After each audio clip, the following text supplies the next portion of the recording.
Chapter 5, Part 2. The Fall of Atlantis and Mu and the Great Flood. The fall of these great civilizations culminated in the event referred to in the Bible, and in many other religious texts and indigenous histories, as the Great Flood, or the Great Cataclysm, but there was a very long, slow decline over the 40,000 years that preceded this dramatic desolation. 40,000 years is still a really long time. A lot of that time was still basically good, and of course there were many ups and downs, but the general trend in Atlantis was one of a decline in the exploration of consciousness and an increase in science, technology and military development. This was mostly due to the influence of the 13 royal bloodlines, who we will refer to as the Cabal from here on out. The Nacals and Maya were too strong for the Cabal to simply take over, so instead they inserted themselves into the society and quietly, persistently worked to further their agenda through creating more and more left-brained technical marvels, which were seductive to the common folk and which influenced a general trend towards valuing technology and craftsmanship over the development of consciousness.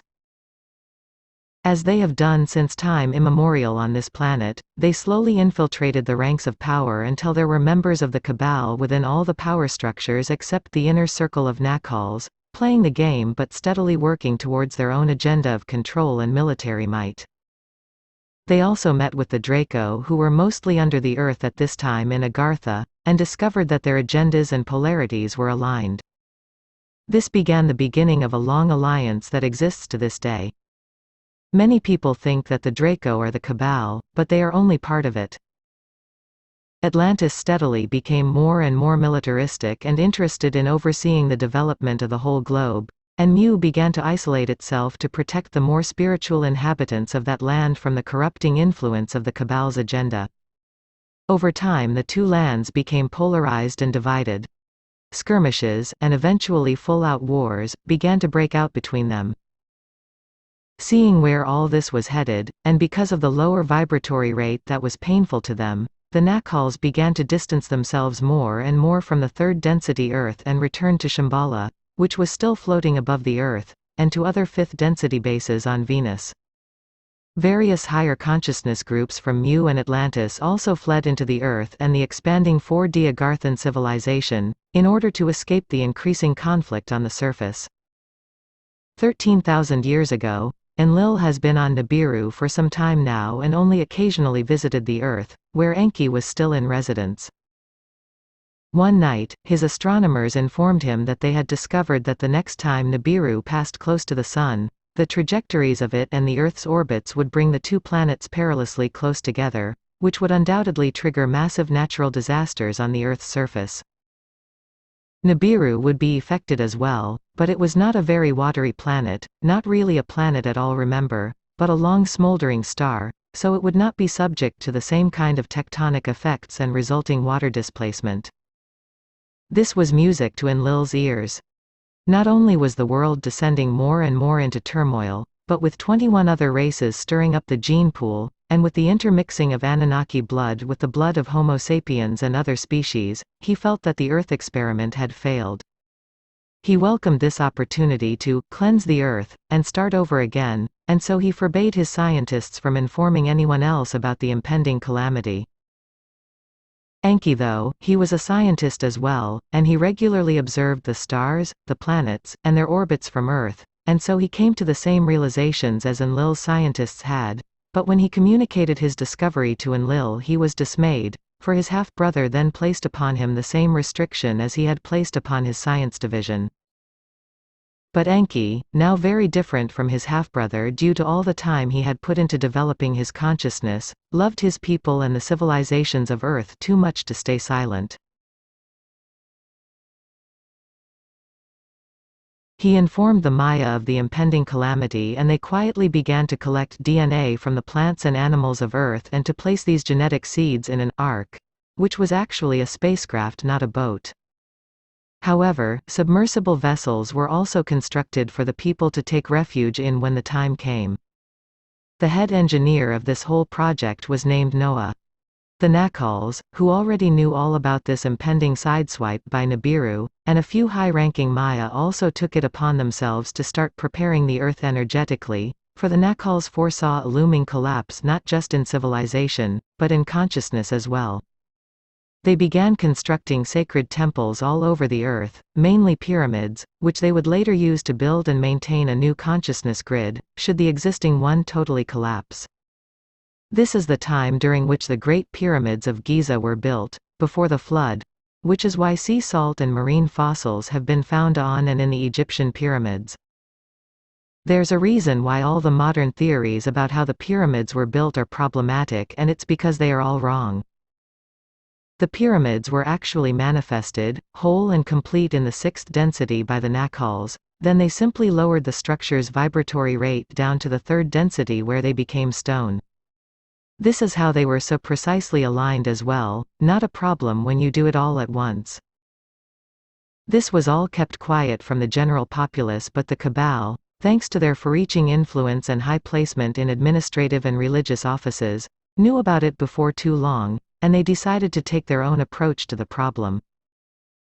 They had, long ago, harnessed 5th density energy and constructed an artificial Merkaba weapon on Maldek that had the power to blast a planet out of the sky, and which had ended up blasting their own planet out of the sky. One would think that they might have learned from their previous disaster, but the Cabal are nothing if not arrogant. Some records of the device still remained, and the Cabal scientists were confident that with those documents and their own innovation they could construct such a weapon again, especially given the Tree of Life energy vortex that was integrated into the continent, which gave them an easy source of energy to work with. So on Atlantis, as Enki and the Maya worked to preserve life and civilization after the inevitable catastrophe, the Cabal worked to avoid it entirely by building a terrible weapon capable of destroying Nibiru before it got too close. On Mu, the people were prepared in a different way. Forewarned by the Nacals and by others with consciousness that had developed enough for them to see through time, the people of Mu began to move their settlements from the coastal areas they had always inhabited up into the mountainous regions of Mu, and also into the underground civilization of Agartha. 12,500 years ago, the best way to sum up the cataclysm would be to say that just about everything that could go wrong, did go wrong. There had been intermittent war between Atlantis and Mu for almost 1,000 years at this point, and both lands had suffered damage. The Nacals sensed what the Cabal was up to and had urged the Maya caste to take action, but the Maya were up to their necks already trying to preserve the life on Earth in the face of the impending calamity, collecting and preserving DNA strains and overseeing the construction of vessels, as well as making contact and negotiation with various inner Earth groups. They sent some priests to check out the activity in the Cabal sector, but if the Cabal were ever good at anything, it was keeping a secret. So the Nacals turned to the warrior caste of the Lemurian people and implored them to launch some special ops missions into the Cabal's labs, to try and sabotage the development of the weapon, which they did. Just a note here, though they had made exceptions in the past, the Nacals were generally hesitant to take sides or influence events in any way, so what gives with this outright encouragement of an act of war? They were desperate, that's why. They could see down the probable timelines, and they almost all pointed to something very bad.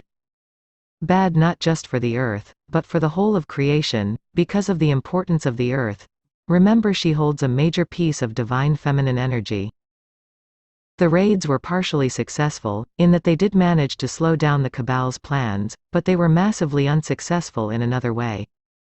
The Cabal used the attack on their labs to stir up outrage among some of the more militarily minded factions of Atlantis, whom they had been allies with for thousands of years already, and basically used the incident as pretext for stirring up war between the two continents. So amid secret preparations for sustaining life, mass migrations of people in Mu, development of a secret weapon by the Cabal, and a giant planet heading in to almost sideswipe the Earth, now there was warfare in the mix as well. Even some nukes were used by Atlantis, which began to destabilize the entire geographic region of Mu. As the Nibiru got closer, and the effects began to be noticed on the tides, the Cabal turned on their planet killer. Now here's the thing about this kind of technology, it's very unstable and dangerous. It takes precise calculations and instrumentation, the most refined construction and attention to detail. The Cabal scientists were very good, but it had been, in their time, about 50,000 years since they had last built something like this, and they had never attempted to construct such a device in the third density. They were working from fragments of old plans, and in their pride and vanity not only did they not think about their limitations of understanding and that there might be crucial holes in their plans, they also didn't realize that because the energy grid they were tapping to power their machine had been created solely with consciousness and love, it would not be a good vibratory match for their creation, which was intended to destroy. It had worked okay in the lower energy testing phases, but when they turned the thing on and cranked it up in preparation to fire, things went sideways very, very quickly. First there was a massive earthquake, which destroyed much of Atlantis and began its slide into the sea. It even reached as far as Mu and destabilized that continental plate even more. Nibiru's massive magnetic field then began to push on Earth's magnetic field, beginning a shift in the magnetic poles. Upon seeing this, obsessed with their objective, and secure in their own personal safety, the Cabal fired upon Nibiru. Oops. The resulting devastation didn't harm Nibiru at all. The energy of the weapon didn't even make it past Earth's upper atmosphere, but it totally wreaked havoc on Earth. Most of the rest of the Atlantean cities were immediately destroyed as a result of the physical explosion, and the continent sank beneath the sea. And, because of the nature of the technology involved, the explosion was metaphysical as well. A rift was torn open in creation, and the creatures of the void, the Asuras, were let into our plane of existence, where they immediately attached themselves to the energy fields of whomever was around. The Nakals, who were having a busy day to say the least, managed to send much of that parasitic energy back to its plane and close the rift, but the damage had been done. The demons had attached to members of the Cabal and to the common citizens of the sinking Atlantis, and it was now part of their energy field and could not be easily or quickly pulled out without destroying, or severely damaging the host. Think about trying to pull out a tick. A chunk of your flesh will come with it if you don't do it in the most careful, gentle way and with the right technique. It's the same with the Asuras. They can be removed, but it's a delicate procedure, and the Nakals had their hands full with so much else. The way that the Cabal experienced that energy attaching was as a rush of increased power, for they were already aligned with that vibration. The common folk, though, they experienced that energy as an increase in survival terror and as pervasive negative thought loops that mostly vibrated hostility and a sense of, I shouldn't exist here, and so neither should anything else. Many were driven mad with terror, or turned violent. Many people were affected by these demonic energies and the imprints and negative thought, emotion loops that they established in the etheric field and psyche are still all around us today. But all of that was just the beginning of the cataclysm. Then the poles shifted. The magnetic intensity of Nibiru's proximity not only nudged the Earth's magnetic field out of whack, it also heated up the interior of the Earth, and the mantle liquefied to the point that the Earth's crust became slippery. So when the poles suddenly and dramatically shifted, so did the continental plates, causing the Great Flood. Giant tsunamis thousands of feet tall rippled around the globe. And not only that, there was such severe and bizarre weather phenomenon that some places, including Atlantis, were flash frozen even as they were submerged. The islands of Mu were completely wiped out, and much of the continental plate that held them up sank into the ocean. When it was all over, the globe looked basically as it does today, the Earth we are familiar with. Many people did survive. The Lemurians, who had migrated high into the mountains or deep under the earth, and the Atlanteans, who had made it into the submersibles after the first earthquake, and the Ark survived as well. It carried the DNA of most of the plant and animal life of Earth, and it also carried the highest-ranking members of the Maya, and some of those whom had ascended to honorary Nakal status, who would play a huge role in helping clean up the mess and re-establish civilization later on. We had lived, during the Golden Age, as a great multi-density civilization, focused on creating beauty and developing our sciences and consciousness. Now, after the cataclysm, most people left on the surface were living in survival mode. Driven by desperate circumstances and invasive Ashuric energies, we regressed to a more primitive tribal existence. There were some exceptions. Those who had made it into Agartha would continue to thrive and develop underground. Some settled in existing cities, and others were given permission to build their own. Many of the tribes of Mu who had fled to the mountains preserved their ancient wisdom and lived in peaceful cultures in the islands of the South Pacific and in areas of South America, though some of these folks also fell prey to the Ashuric energy, which started to encourage dark religious practices involving human sacrifice. And then there were the Nacals in Shambhala, and the Maya group in their ark, floating above the earth.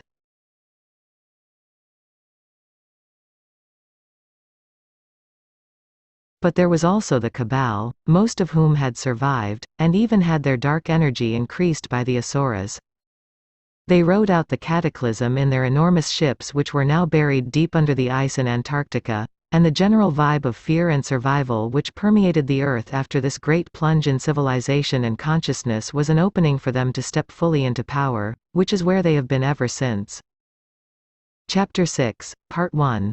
The Cleanup Crew, the Problem of Louche and Adrenochrome, and the Muhammad Accords. 10,000 BC, OAD. From this point on we already have one history that's been accepted, the one we all learn, about cavemen and primitive tribes, the early civilizations of Egypt, Greece, the Orient, etc.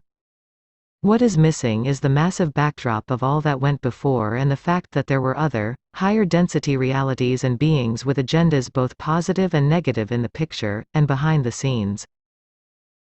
The Nacals and various high-ranking members of the Maya priesthood, along with the positive polarity Anunnaki and other genetic farmer races, did their best to shepherd and guide the people back towards a more evolved consciousness, sometimes overtly and sometimes by discreetly nudging events and people here and there. The first thing they had to do was reseed plant and animal life from the DNA they had gathered before the cataclysm and continue to develop the consciousness grid they had anchored with the network of pyramids across the globe. As the years passed, they would guide their followers across the world and help them construct more pyramids and massive megalithic structures to strengthen the consciousness grid.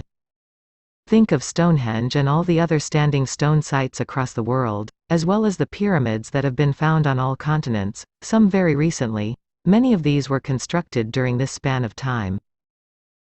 Also, a note on their construction: these later structures actually were built with stone, not manifested down from the higher density like the Great Pyramids of Giza, but they were not built by hand, but rather through the use of anti-gravity technology.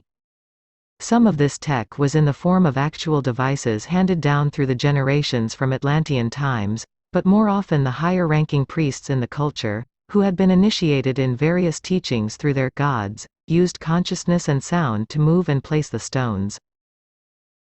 Also, the reason that most of the pyramids that were built during this time have flat tops, and this is true all across the world, South America, China, the South Pacific, is because the apex of the pyramid was actually a fourth-density mini-pyramid that sat on top of the flat stone. It was a higher-density pyramid that was powered by the stone structure and interfaced with the consciousness grid. Most of the Nacals settled in India and Tibet, where many of the higher consciousness folks from Lemuria had ended up. If you examine the ancient Vedic scripts and artwork, you will see numerous references and depictions of advanced flying craft and weaponry as well as undeniably alien figures. Krishna was blue, remember? These were the vessels and personages of the Nacal group and other ET races. Most of the Maya ended up as, well, the Mayans. They settled in South America and began intermixing with the local folks who were mostly made up from survivors of the general populace of Mu. By the time 2500 BC rolled around, they had a well-established civilization, the only civilization in South America to have a comprehensive writing system and precise, advanced architecture featuring, surprise, many pyramids. The reason the Mayan culture vanished mysteriously around 1000 AD is because they were needed back on their home planet. They have recently returned to help us out, but I'll get to that later. Another branch from the Atlantean Mystery School came to Britain and established the Order of Druids there, as well as the fourth density community that would be called Avalon. Also remember that there were 22 genetic farmer races at this time, and most of them took those in their respective genetic programs under their wing, sometimes literally. There's a reason that the ancient Chinese and Japanese cultures featured dragons as benevolent gods, for the farmer races of those lineages were from various branches of the dragon queen Tiamat's people, who were a benevolent reptilian race, though Japanese history also features evil dragons, and these were from a different race of sea-dwelling reptilians who were not so nice. The earthly Nordic races were helped out by their progenitors, the Nordic ET group, and the Asgardian people, who have been prominently featured lately in the Marvel films. Incidentally, the Marvel films are all part of the partial disclosure agenda. I'll get into the difference between this and full disclosure later, and have a lot of factual elements that are presented as fantasy. Asgard, the ice giants, enormous floating battle carriers with cloaking technology, an intergalactic multi-density civilization with many, many types of beings, both good and evil, an evil group secretly working within the Earth's intelligence community to bring about world domination, Hydra equals Cabal, etc. All based on fact. The Hebrew people have a story of 10 lost tribes that vanished in the time after the flood. This is because they were split up during the devastation of Atlantis. The lost tribes were a contingent of the Hebrew people who had been in Mu for quite some time, developing their consciousness and living a life more immersed in nature. When the cataclysm struck, those who were on Atlantis ended up going east and establishing what would become Israel, and the ones on Mu were driven west and north to what would become America and Canada. The Aboriginal tribes of North America, and some groups in the Caribbean, are actually the descendants of the lost tribes of Israel. There are many tribes of Native Americans, but in general, consider these similarities between that race and the Hebrews: similar facial features and similar coloring in skin, hair, and eyes. Both groups call the Creator Yahweh or some variation of that, like Yah-Yah, Yohi-Wah. Both groups tended toward a nomadic lifestyle. Both groups carried some sort of ark into battle. Both groups celebrate 7 feasts, keep a 7th day of rest, had cities of refuge, and don't eat pork. Even the wording of many of the prayers from both cultures are the same or similar. The positive polarity Anunnaki, who were still on Earth at this point, helped out the people who flocked back to Mesopotamia and cultivated the development of what would become the Egyptian culture. This is pretty easily observed in our consensual version of history, for modern historians have been baffled by the so-called stair-step evolution of Egyptian culture. First there was only an oral tradition, then suddenly, bam! There is a complete system of writing all at once used by everyone, then bam!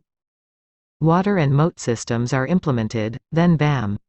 Advanced hydraulic systems are suddenly put into place across the land. Each one of these developments are referred to in Egyptian lore as gifts from the gods, which they were, though one must substitute et for God in order to be accurate. During this time of cultural development, there was still division in the ranks among the Anunnaki. Like Enki, many had cultivated their consciousness and embraced a service to others' vibration, and others had most definitely not, and still embraced the vibration of service to self. Most of the negative polarity Anunnaki were back on Nibiru, but there were a few powerful exceptions, and this created debate and conflict, mostly about the best way to cultivate human civilization, mainly revolving around what degree of interference should be allowed, and if it was still okay to use humans as a labor force to advance their own agenda of gold mining, etc. The two people who would butt heads the most about this were Marduk, now called Ra, and Ningishzida, now called Thoth. Eventually Enki, who kept behind the scenes during this time and was unknown to the Egyptians, stepped in and settled the dispute and reluctantly gave the territory to his son Marduk, Ra, hoping that the hard lessons of leadership might change his mindset and help him develop compassion and empathy. But Ra rewrote the histories to make himself the supreme god, though Thoth continued to be venerated by the people. Thoth then went on to help out with Stonehenge around 2800 BC. After that traveled to the developing Mayan civilization, where he became known as Quetzalcoatl. From this point on, when intervening in some way, all the genetic farmer races would pose as gods to their respective groups, as it was much easier for the consciousness of the people at that time to accept that there were gods, than it was for them to accept there were many advanced races of extraterrestrials. This is why the Egyptian gods were often half-animal in features. These were merely presentations by the Anunnaki, and by some of the Draco as well, to make themselves appear more mysterious and, well, godly.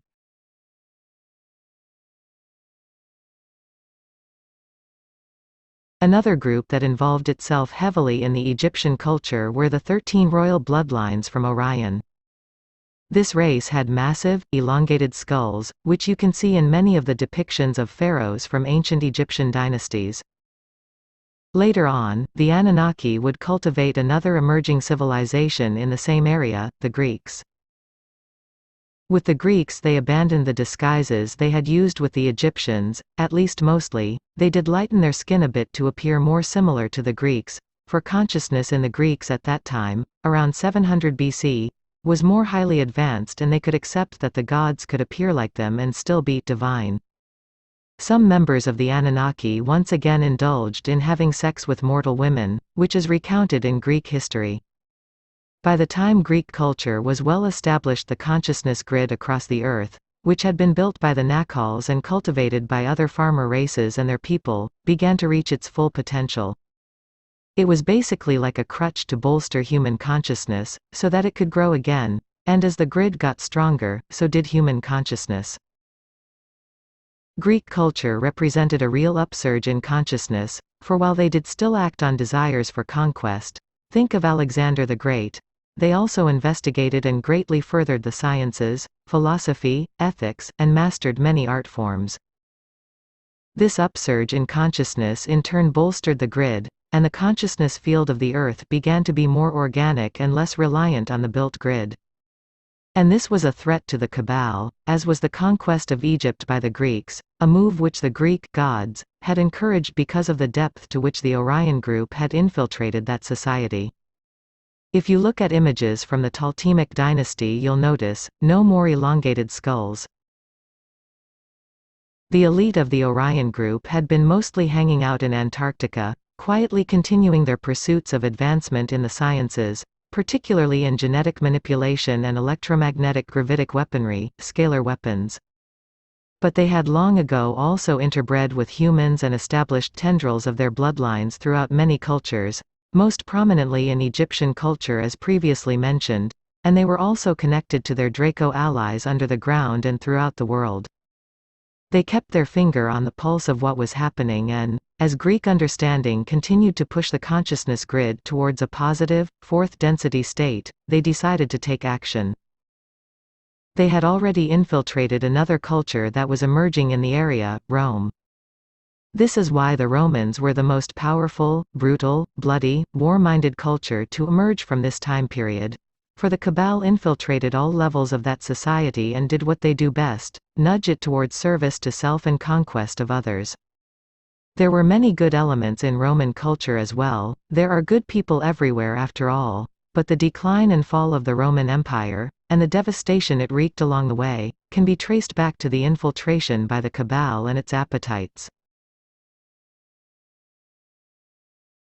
The Romans won a decisive victory over the Greeks in the Battle of Corinth in 146 BC, and then later went on to conquer the Ptolemaic dynasty in Egypt in 30 BC, and as part of this decimation of Greek culture the Romans adopted the Greek pantheon of gods, but they changed the names. Zeus became Jupiter, Poseidon became Neptune, etc. And they really inherited these gods in name only, for the positive Anunnaki, heartbroken by the decimation of the culture they had been cultivating and which had shown such promise, basically said, "Fuck it," at this point, and most of them returned to Nibiru. While conquering Egypt, the Roman leaders also came into contact with the ancient dark religious practices that the Orion group had established there, which had continued underground during the Ptolemaic dynasty. Practices involving the torture and sacrifice of humans, including children. Many Roman leaders were initiated into these groups, and this laid the foundation for the satanic religion that we see practiced all over the earth by the Cabal and its associates to this day. In fact, one of the biggest centers of satanic worship has been, ironically, the Vatican and Roman Catholic Church. The consciousness grid had its work cut out for it against the influence of the Cabal. Despite great teachers who came down from the sixth density to help, like Good, Ol Siddhartha Gautama, Buddha, and Yeshua ben Joseph, Jesus, the Cabal was generally successful at eventually perverting the teachings of these great figures and twisting them into religions that served the Cabal's ends. Although this was less so with Buddhism, for when Siddhartha was teaching, the Cabal was still mostly staying behind the scenes. By the time of Christ's crucifixion at the hands of the Cabal, the earth was a very dark place. From the height of the Roman Empire to the present day, the Cabal has had uncontested control of the power structures on this planet, although mostly from behind the scenes. So I think it would be good to stop for a moment and ask the question, why? Why does the Cabal have a need to dominate, oppress, and enslave the people of Earth? What is their motivation? The obvious answer is so that they can continue to ensure their own power and comfort, but there is a deeper motivation underneath that, and that is loosh. Loosh is the psychic, emotional, chemical energy that is emitted by beings who are suffering and tormented. It gives those who tap into it an intense, erotic high that is extremely addictive. This is why all the members of the Cabal, both human and non, have such a penchant for pedophilia and the torture of children, for the psychic, emotional, chemical emanations of innocent children is especially strong. To this day, thousands of children are kidnapped every year and used for these dark rituals. Along with loosh, there is the neurochemical analog, adrenochrome, which is produced by the human endocrine system when a person is in the most extreme agony and close to death. I won't go into the details of how they harvest this from the children, as it is too gruesome for most to comprehend. Suffice to say it involves torture worse than you would want to imagine. The adrenochrome is taken as a drug by the elite and by those they wish to enslave and control. It gives one perpetual youth, as long as one continues taking it, and also an incredible high along with superhuman mental perception. One of the biggest arguments I hear from people who do not believe in the Cabal is, how could a handful of elites possibly control and manipulate all those news anchors, Hollywood celebrities, politicians, and so on? The answer is blackmail and adrenochrome. Once you take it, you are basically doomed, for if you stop taking it the withdrawal is so intense it can lead to psychosis or death, and the benefits from taking it are so powerful that most wouldn't want to stop anyway.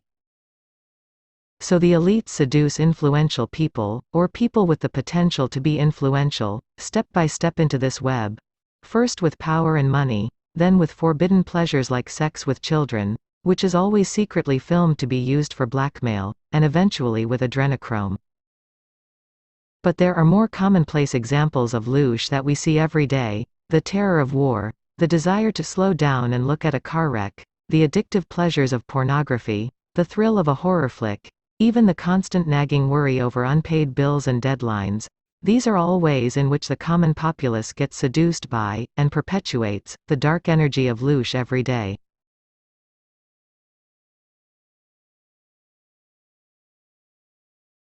The Cabal is now made up of humans like you and me, and by different kinds of Draco, but it was started by the extraterrestrial group from Orion, and many of those beings are still present in the third, fourth and fifth densities and are connected psychically to higher-ranking members of the Cabal.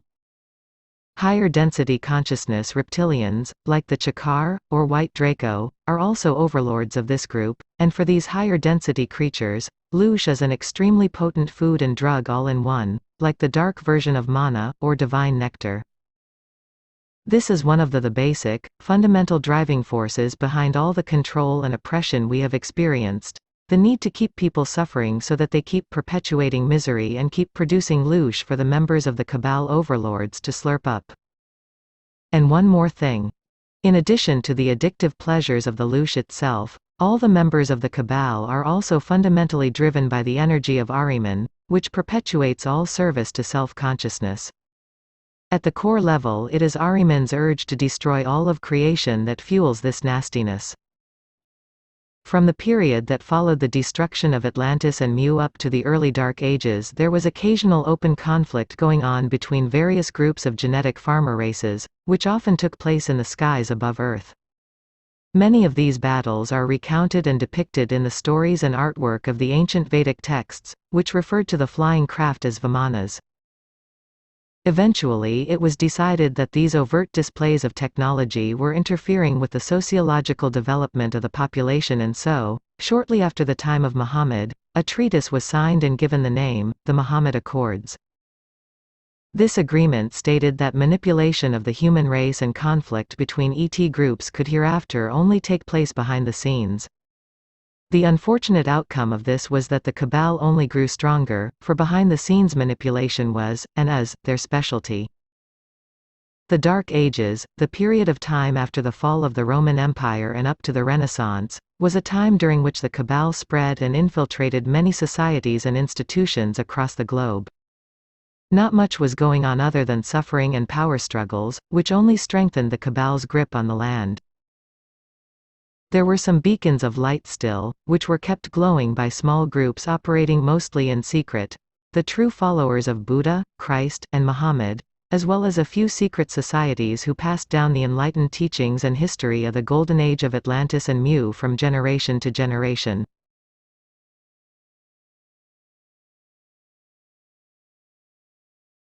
In general, though the overall trend of this time, even through the Renaissance and continuing to this present day, has been one of domination, colonialism and manifest destiny, increased disconnection from the earth and nature, and an increased trend towards industrial might and warfare, all orchestrated by the cabal, which was, and is still, infiltrated throughout all levels of all cultures, although not for much longer, which we'll get to later. There were better times when reason and love burned more brightly, like the Persian Empire, which was ended by the Arab conquest of Persia. This in turn brought about the Golden Age of Islam, which was ended by the Mongol horde, or the Renaissance, which was subsumed by climate shifts, the Black Plague, and warfare, all of which the cabal had a hand in perpetuating. Basically, the Dark Ages never ended. The debt-based economy rules. The oppression of indentured servitude, slavery, and the rule of kings has simply been replaced by the 9-to-5 workweek and pretend governments that function only as a smokescreen. The yoke and plow have been replaced by the remote control and smartphone. We have progressed our level of technology and ability to create creature comforts greatly, yet our basic enslavement and oppression are the same. We are just more comfy and therefore more complacent. Make no mistake, we have, for well over 2,000 years, been living on a slave planet. The cabal's systems of control extend throughout all of society, particularly in the way that mainstream media and entertainment program our consciousness. The greatest tool the cabal has to oppress us is also the thing that can set us free, for they know that reality fundamentally emanates from consciousness, and that by programming it the way that they want, they can perpetuate the reality they want. In order to break out of this, we have to learn to harness the power of our consciousness and focus it on the reality we want. This is tricky though, because of all the trauma we have experienced, both collectively and as individuals. Unresolved trauma keeps us in survival mode and makes it very difficult to even access the parts of the brain and nervous system that facilitate powerful, intentional consciousness. I'll get into the solution to all that towards the end of this publication.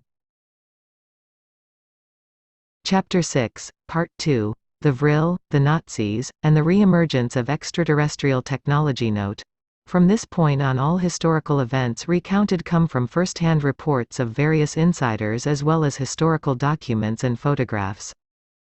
Ironically, in some ways I trust the information that preceded this point more than the following, because all the history that I have recounted up till now came through channeling, personal soul memory, so-called myth, and archaeological discoveries. Given the number of factions at play in Chapter 6, the various agendas, and the deliberate use of misinformation and psychological manipulation by most parties involved, it can be tricky to parse what is actually true. I've done the best I can to filter what I've learned through my gut and intuition. Finally, it's important to note that all the following historical info in Chapter 6 has been reported and pieced together by many other people as well, and has less to do with me and my personal soul journey than the story I have told up till now. Chapter 7 though, which is more about trauma and how to heal, is what I'm all about. 1900 AD. This is where we are once again going to pick up the detailed threads of this history, for this is when the most recent events that set the stage for our current situation really got underway. It all started with a group called the Vril Society. There were many secret societies at this time, in many parts of the world, both positive and negative, who were experimenting with consciousness and had been passing down those traditions since the time of Atlantis and Mu, but we are going to focus on the Vril, for it was they who first left the surface of the Earth and began exploring our solar system, and then our galaxy. Maria Orsic. Maria was born in 1895 in Zagreb, Croatia and exhibited psychic talents early on. Her interest in the occult eventually led her to a secret society, the Thule Gesellschaft, in Munich, where she trained and cultivated her abilities.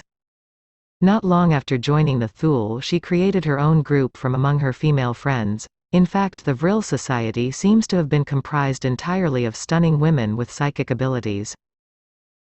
In the process of their meditations and cultivation of consciousness, they met psychically with two different groups, one close to home and one not so much. The first group they encountered in their astral travels was a local reptilian group, the Draco, who dwelt in Agartha underneath the surface of the Earth, who were much enamored of the beautiful human females, and who, no doubt, had a dark agenda in mind for them down the road. Maria and her friends were fascinated and intrigued to be contacted by another race of beings, but also soon picked up on their aggressive and viscous energy, despite the charming intellect that was projected. The Vril also encountered a second group of extraterrestrial beings though, and these were the Nordics, a benevolent Aryan human type of fifth-density consciousness who live on a planet circling our closest neighbor, Alpha Centauri. Over time, the members of the Vril group became more and more inclined towards the messages and purpose of this Nordic group, and they abandoned their relationship with the Draco, which definitely ruffled some scales.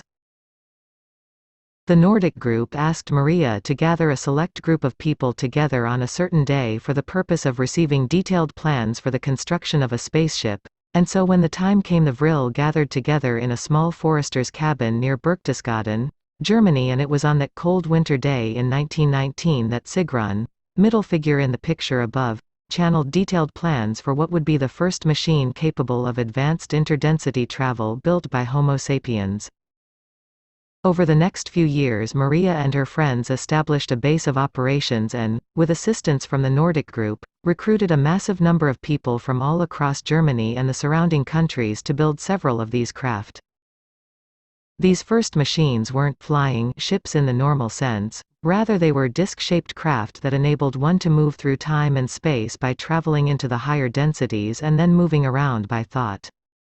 And these were massive crafts, intended to transport large numbers of people off the planet. Word of this got out though, through the network of secret societies. Hitler, Göring, and Himmler were all members of the Thule Society, and so it was that an emerging German political party with great interest in the occult got wind of the development of these craft, the Nazis.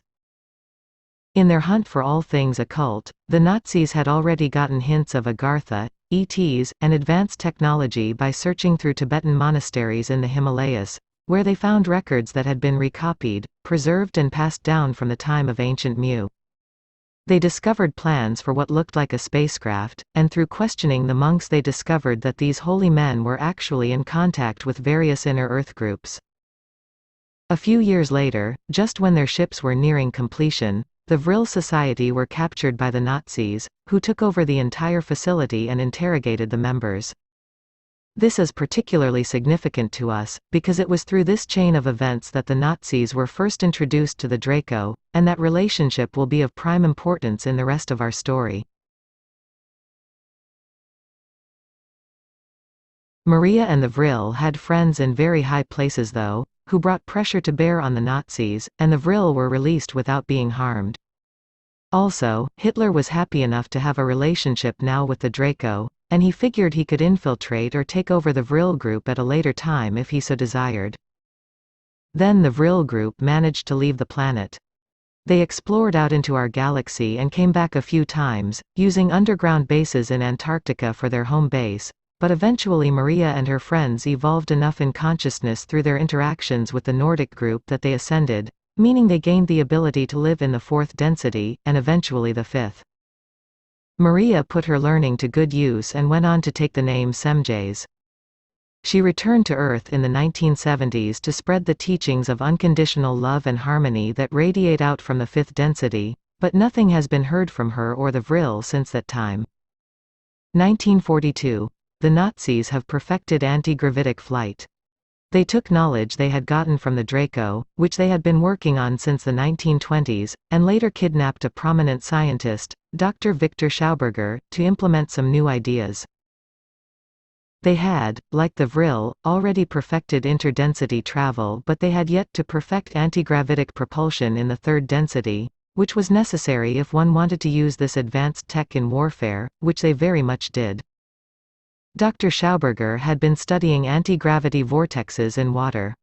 The inspiration for his research had actually come from observing fish swimming upstream, and he had realized that there were little energy vortexes in the water, places where it swirled in a certain way, and that the fish could intensify that energy by swirling its own body within it, thereby enabling it to jump upstream. Adolf Hitler had actually met Schauberger way back in 1934 to discuss principles of agriculture, forestry, and water engineering, and he was impressed by the ideas the doctor was already exploring around using implosion systems for propulsion, but he couldn't get his hands on him until Austria was annexed and the war was on, and by this point he knew that he needed Schauberger to expand upon the designs that Nazis had received from the Draco, so they could build anti-gravitic flying machines that could be weaponized and used in the war. So, in 1940, poor Dr. Schauberger, a brilliant thinker and naturalist, was captured and institutionalized by the Nazis and made to develop the first Nazi third-density anti-gravitic flying machine, and by 1941, it was done.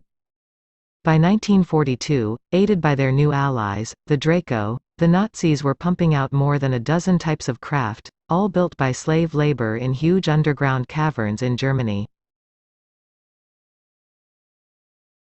The Germans also had production facilities established in Antarctica, where the Draco had opened access to more vast underground chambers.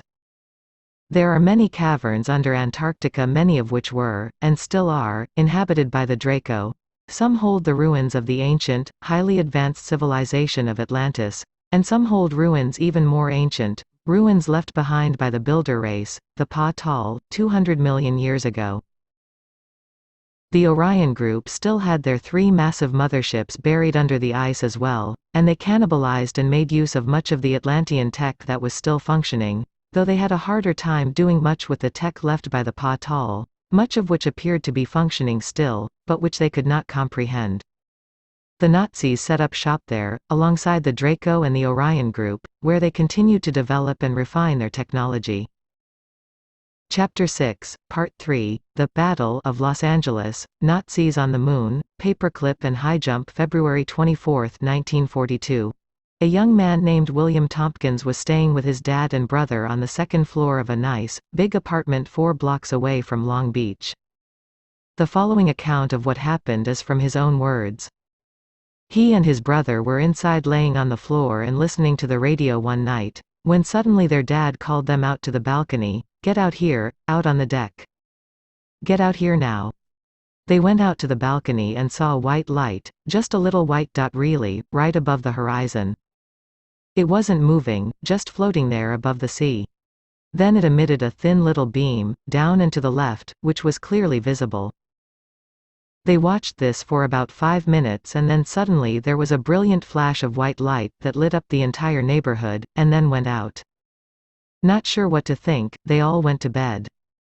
Then, at about 12:30 a.m. that night, all the anti-aircraft guns started firing. The family was startled awake by this and they all rushed out to the balcony to see what was happening. There they saw, directly in the sky above them at an altitude of about 7,000 feet, a massive shape, just parked in the sky.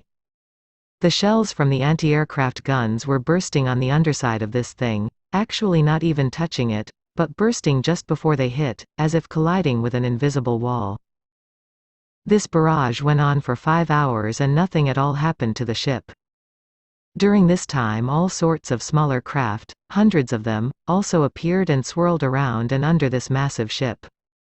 Two of these smaller craft actually were shot down, one into the ocean, and one into the streets of LA, but turned out to be unmanned, although their appearance was bizarre enough that they were quickly spirited away by the military. About halfway through this strange and cacophonous barrage, right at around 3 a.m., the boys and their father got bored and went to bed.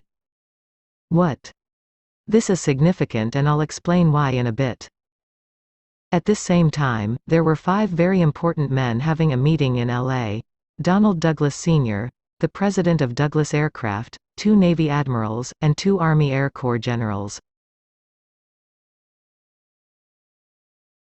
These men witnessed this entire event as well, and immediately afterwards Donald Douglas Sr. established a secret think tank inside Douglas Aviation. This think tank went on to research, study, and explore everything they could find that had to do with extraterrestrials and their technology. This was the beginning of the group that would be called MJ-12. Shortly after that, James Forrestal, the Secretary of the Navy, handpicked one Admiral Rico Botta to head up a group of 29 naval intelligence officers, all U.S. citizens of German descent, who were charged with infiltrating the German secret space program. Rico Botta was specifically picked because he was Australian and had not attended Annapolis, meaning he had a more open mind than others. Only a month or so after the Battle of Los Angeles, William Tompkins was handpicked out of high school to work for naval intelligence. He had no training, no suitable education, he was just a kid, but the Navy High Command picked him specifically to assist Admiral Rico Botta. So what gives? What, or who, was behind this chain of events? It was the Nordic group, the same ET race that had contacted Maria Orsich and the Vril. Over 1 million people witnessed this battle over the skies of LA, and nobody panicked, nobody had a heart attack or got sick, no one was injured except for a couple folks killed by falling anti-aircraft shrapnel. For Pete's sake, the Tompkins family got bored and went to bed. No one freaked out the next day and demanded answers. Given that, and the incredibly swift unfolding of events that followed in the Navy High Command, including the seemingly random choice of a young high school kid to act as assistant to a Navy admiral in charge of a secret espionage ring, I think it's fairly obvious that the Nordics telepathically and empathically affected everyone in the area. Mostly they simply soothed and calmed the population, but they most definitely imparted direct information to that group of 5 men in the meeting, and most likely to young William Tompkins as well, who shortly after developed a talent for intricate model building, and who would later go on to design spaceships for the U.S. secret space programs while working for Douglas, Northrop and more.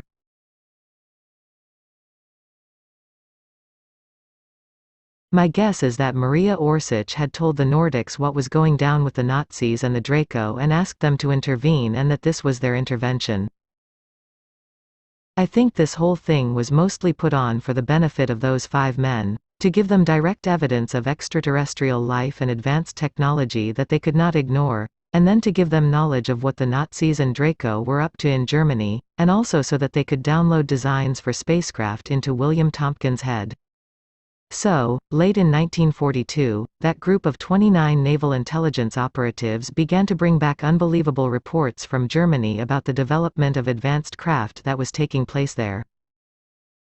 At first they were disbelieved by Admiral Rico Botta, who apparently had not been given the insider info, just a mission and a mandate, but when more and more operatives confirmed this story it began to sink in. Now, back to Germany. You may ask, if the Nazis had advanced gravitic drives and flying discs in 1942, why in the world did they not immediately win the war? It's a good question with a simple answer: physics. Though they had perfected anti-gravity flight and interdensity travel, they had not yet figured out how to turn that technology into the deadly scalar weapons used by advanced races, so they were stuck with conventional weapons, which use explosive technology and therefore produce a recoil. If you put an explosive weapon on a craft powered by implosion, the details of gravitic drives are very technical, but implosion was the basic force they were harnessing and using. The result is not good. The recoil knocks the ship all over the place, making accuracy impossible, plus it's dangerous to have explosive and implosive forces operating in such close proximity. You can imagine their frustration. But they were able to go into space and meet some folks. They already had been in communication with the Draco on Earth, and that alliance was proving to be fruitful, so the Nazis asked a boon of them. Would the Dracos allow the Nazis to build a base on the dark side of the Moon in Draco territory? The dark side of the Moon was already inhabited by many races. It's basically a demilitarized zone, where even races that have hated each other for millennia have bases side by side, but there were no Terrans, folks from Earth, there yet. The Draco agreed and the Nazis built. You ever seen Iron Sky? It's yet another science fiction movie, though not a very good one. That has factual elements, and the swastika-shaped moon base in that movie is shaped like the one that was actually built, only the real one was originally much, much smaller than the one depicted in the film. The Nazis moved many of their valuable scientists and personnel up there, and there they stayed for quite a while, interfacing with other ET groups and advancing their technology, and waiting. 1943 to 1945. The intelligence reports of the advanced tech in Germany have come in frequently and consistently enough to Admiral Rico Botta, that he decided to start disseminating this information. The reports of the naval spies included manuals, photographs, instructions, and more, written mostly in German and hieroglyphics. The admiral then compiled and condensed these reports into packages which he started to spread to a wider circle through his courier, William Tompkins, who has recently come forward and spoken extensively about the events during this time and after. He has also released a book about his experiences. Selected by Extraterrestrials: My Life in the Top Secret World of UFOs, Think Tanks and Nordic Secretaries. He did 2 recent interviews with Project Camelot, and I'll link them here, but just know that they are quite long. William Tompkins is a brilliant, courageous man, and even though he is still sharp as a tack, he does tend to ramble a bit and say, "Okay? A lot smiley face." I'm going to cover the basics of what he talks about, but if you want confirmation direct from the source, then I think both videos are well worth watching. Just hang in there and wait for him to tie the threads together when he appears to go on tangents. They are relevant. Note: at one point Tompkins says that all major world leaders are reptilian shapeshifters who can appear human, and I think he got some misinformation on this point, or misunderstood what he was seeing. Almost all major world leaders are either part of the cabal or are puppets controlled by the cabal, but I believe the reptilian shapeshifter thing is a misunderstanding. Many humans deeply aligned with the cabal are essentially possessed by archonic, or Ahrimanic energy, demons of the void, and also by higher density reptilians. These archons are running the show, and the human is essentially a screen, and sometimes the screen slips, showing the malevolent creature underneath. This may show as an entirely black pupil, or a glimpse of scaly skin. I could be wrong, but I'm pretty sure these are the etheric energies showing through, and not actual 3D reptilian shapeshifters.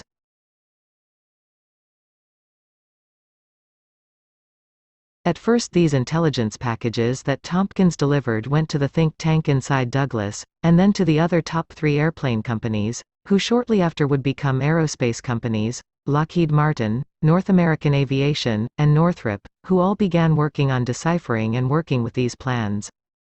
Then word began to spread to other parties, such that by 1943 there were select people high up in the command structures of both America and Britain who understood that the Nazi secret space program was a reality.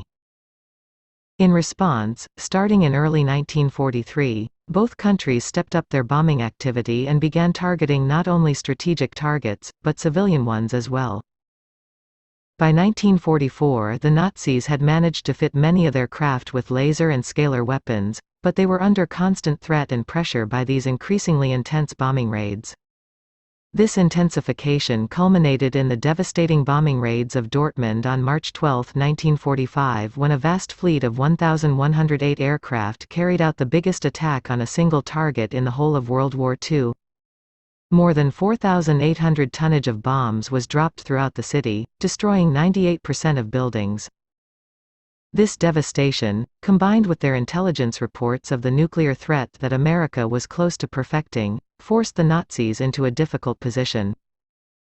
They most likely could have still won the war quite easily, but they were faced with the reality that even if they won, they might end up ruling over a wasteland, and winning in a material way would require diverting funds and manpower away from the secret space program and into conventional weapons and troops, and they were more interested in continuing to develop advanced tech so they could expand their culture into space. 1945–1946. After the end of the war, there was a secret race on between Russia and America to grab up as many Nazi scientists as they could. The CIA dubbed this Operation Paperclip. Almost 500 Nazi scientists were brought quietly into the U.S. and were settled at White Sands Proving Grounds in New Mexico, Fort Bliss in Texas, and Huntsville, Alabama. These scientists secretly developed many new technologies, but were also working on guided missile and ballistic missile technology, and it was during this work that one of the more well-known guys, Wernher von Braun, ended up developing the rockets that would make NASA a reality. Of course, NASA was a total smokescreen that was set up to keep the public focused on the space race with the Russians, and to divert attention from much more dramatic events that were unfolding as the result of another operation that was launched shortly after this influx of Nazi scientists.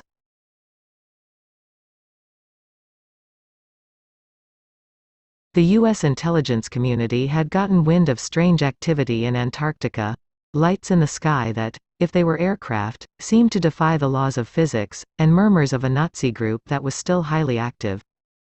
The response was to launch Operation Highjump. This was basically a naval invasion of Antarctica, but it was officially an exploratory mission to scout out potential bases for the U.S., although it was quite a force for an exploratory mission: 13 ships, 23 aircraft and 4,700 personnel, and not only U.S. forces were involved, there were troops from Britain and Australia as well. This armada, led by one Admiral Richard E. Byrd, cruised down to Antarctica to see what was what, and boy did they find out.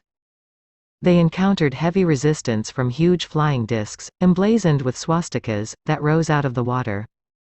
The Draco ships, which were both disc and cigar-shaped, though unmarked, also joined in the attack. The assault not only decimated the fleet, it was also very disorienting to the crews of those ships, who had never seen anything like this before, and those that survived beat a hasty retreat out of there. But this encounter set in motion a chain of events that lead directly to our current situation.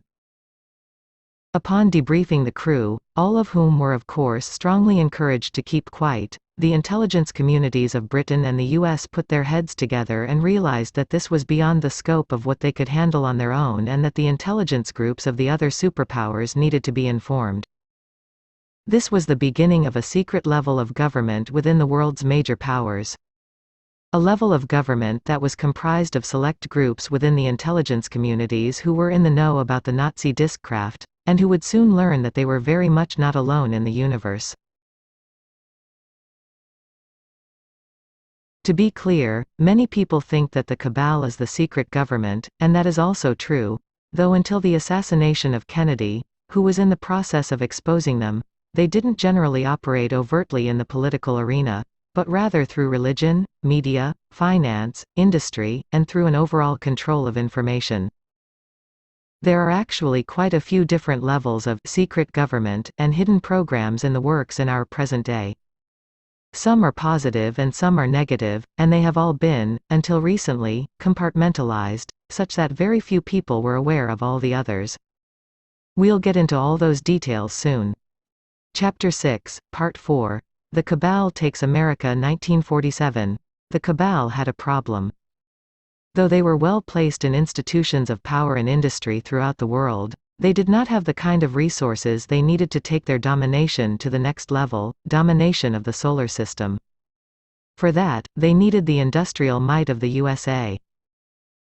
There were already many Nazis embedded in the American military-industrial complex, MIC, and many of these were still in touch with their former comrades in Antarctica, so negotiations with the U.S. government began through them. The Nazis' proposition was to take over all aerospace operations in the U.S. in exchange for allowing some access to the advanced tech they had developed, and would develop in the future. Most of the intelligence community didn't know about the Draco or the Orion Group at this point. They thought they were just dealing with the Nazis, but still, they didn't warm to the idea. Negotiations went back and forth for about 5 years but didn't really go anywhere, although during this time the Nazis did introduce the secret intelligence community to the Draco and the Orion group as well as a few other ET races, and this knowledge trickled up to certain high-ranking officials in the DoD, including General Dwight D. Eisenhower. They then tried to use this knowledge as leverage, threatening to expose the knowledge of ETs to the world at large, which, it was believed, would create pandemonium which the intelligence community and the DoD didn't want, although in hindsight, it might have been a good idea to just get it over with. It was during this time period that the U.S. intelligence community got independent verification of the existence of advanced flying craft with gravitic drives and ETs, for it was in 1947 that the famous Roswell incident took place in New Mexico. There's plenty written up about that incident already, but it's important to know that this was not what started the ball rolling in terms of cover-ups and secret governments involved with ETs. That ball started rolling, in terms of recent history, with the Vril and the Nazis. 1952. The cabal decide to force America's hand by making good on their threat to disclose the existence of ETs, at least partially. It was more of a warning shot than a disclosure. This was the famous, Lights over Washington, D.C. incident, in which a large number of Nazi UFOs flew in formation over the nation's capital. There were actually several flyovers in between July 12 to 25. Here is a report from one of the most dramatic ones on July 19. At 11:40 p.m. on Saturday, July 19, 1952, Edward Nugent, an air traffic controller at Washington National Airport, today Ronald Reagan Washington National Airport, spotted 7 objects on his radar. The objects were located 15 miles, 24 kilometers, south-southwest of the city. No known aircraft were in the area and the objects were not following any established flight paths. Nugent's superior, Harry Barnes, a senior air traffic controller at the airport, watched the objects on Nugent's radarscope. He later wrote, "We knew immediately that a very strange situation existed. Their movements were completely radical compared to those of ordinary aircraft."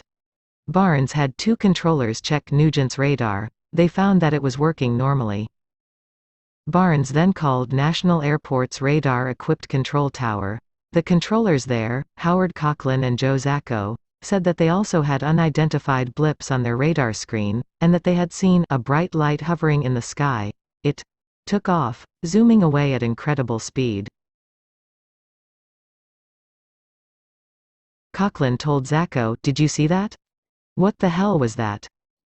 At this point, other objects appeared in all sectors of the radarscope.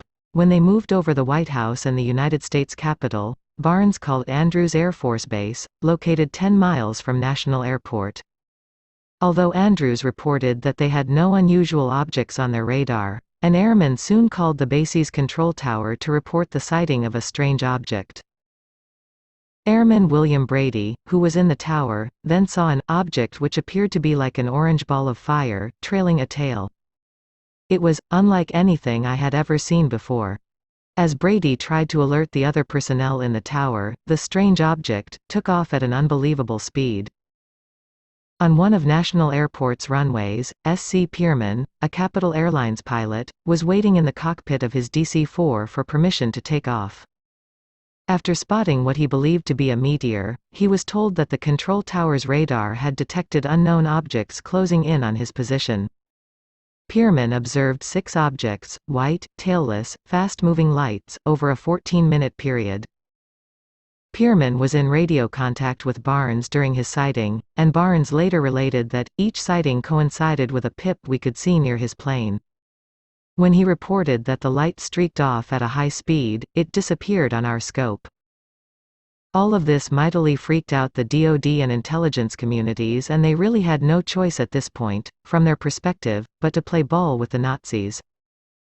Eisenhower himself met with the Nazis and they formed a loose alliance, but didn't yet sign an official treaty. It was more of an agreement that the Nazis could start importing more of their scientists into the U.S. military-industrial complex, Mike. and that they could begin pursuing their agendas with those resources. In exchange, U.S. scientists, intelligence operatives, and some military would be permitted to travel to the Antarctic base and the Nazi base on the Moon and could have access to some of the advanced tech that the Nazis had developed. There was an idea that, while giving the Nazis permission to infiltrate the U.S. the U.S. could actually infiltrate and take over the Nazi bases, but that didn't work out too well. 1955.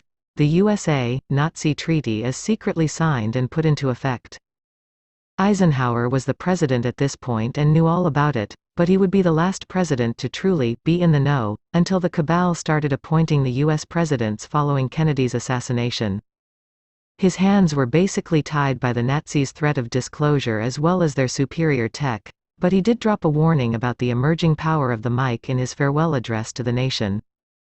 It is at this point that the cabal really seized complete control over the United States. They already had controlling interest in the sectors of finance, oil, and media, but now they had complete control of the mic and were extending their tendrils more deeply into politics and the intelligence community as well. In 1958 NASA was officially founded, although the same group had already been in operation since Operation Paperclip. NASA was one of the big smokescreens that was sold to the American people to keep their attention fixed on the race to the moon, while billions of dollars began to be secretly funneled into USAP's unacknowledged special access projects. This was the real beginning of the US-based secret space programs that exist today and the first one to be formed, the ICC. Interplanetary Corporate Conglomerate, was under complete control of the cabal. The other major diversionary tactic employed was the Cold War. Behind the scenes, elements within the Russian and US intelligence communities, military, and governments were already working together. Some were in alliance with the cabal, and some were aware of the cabal and their network and were forming a resistance movement to try and counter them. The Cold War kept the fear level in the general populace high, which is how the cabal likes it, and it kept public attention fixed on an imaginary threat, while the actual evil was growing stronger and stronger behind the scenes. One important thing to note about these smokescreens and diversions: everything is compartmentalized and not everyone involved is aware of what's really going on, in fact very few are. Most of the people on the ground involved with the Cold War and with NASA genuinely believed in the reality of what they were doing. I'm pointing this out because with the level of conspiracy that's been going on, it's easy to paint everyone, all government officials, all military groups, all intelligence agencies, etc., with one brush, while the truth is much more complex. That's how secrecy works best. Everything is compartmentalized and very, very few people know the whole truth. I've heard people ask, where's the next Einstein? The next Tesla? How come there haven't been any revolutionary geniuses in the sciences since those guys? The answer to that is that there actually have been many, many geniuses of that caliber since then, but they have mostly all been scooped up by the secret space programs, SSPs, that started with the ICC in the late 1950s. This was the brain drain, which started in the 1960s and continued into the 1990s. It is still going on to some degree, but not as much, for they have enough good stock to breed their own geniuses these days, but the peak of that recruitment activity was in those 3 decades. During this time, any scientist who showed real genius was either recruited into the SSPs, or they were discredited or killed. There have been many Einsteins, you just have never heard of them because they are, for the most part, not even on Earth, and it wasn't just scientists who were recruited. Skilled soldiers, engineers, linguists, sociologists, empaths, psychics, basically anybody whom excelled greatly in a field that could be useful in the conquest of the solar system and exploration of the galaxy, and beyond, was recruited. Between 1960 to 1990, almost 60 million people were recruited into SSPs. About 25% came from the US, and 75% came from everywhere else. In some of the second and third world countries like India and parts of South America, the recruitment for these SSPs were even openly advertised. You might be a little jealous. I sure was when I first heard about this. How lucky, to be recruited into a whole other life that was the stuff of science fiction, where things like food replicators and teleportation were commonplace. But you should not be jealous. Be thankful. These recruits were told that they were entering into the most important program in the world, in the galaxy even, for safeguarding and ensuring the continuity of their species. They were shown select pieces of tech to get them excited. They were told that they were now part of a select group of special people who were in the know. Then they were enslaved. The civilian recruited into the SSPs did not, and do not, this is still going on, live magical lives out of the pages of science fiction. Sure, they got to live on the Moon, on Mars, on spaceships, even on planets in other galaxies, but the living conditions were basically an Orwellian nightmare. Long workdays, tyrannical overseers, very limited freedom of movement, bare subsistence living conditions, and no choice about their future.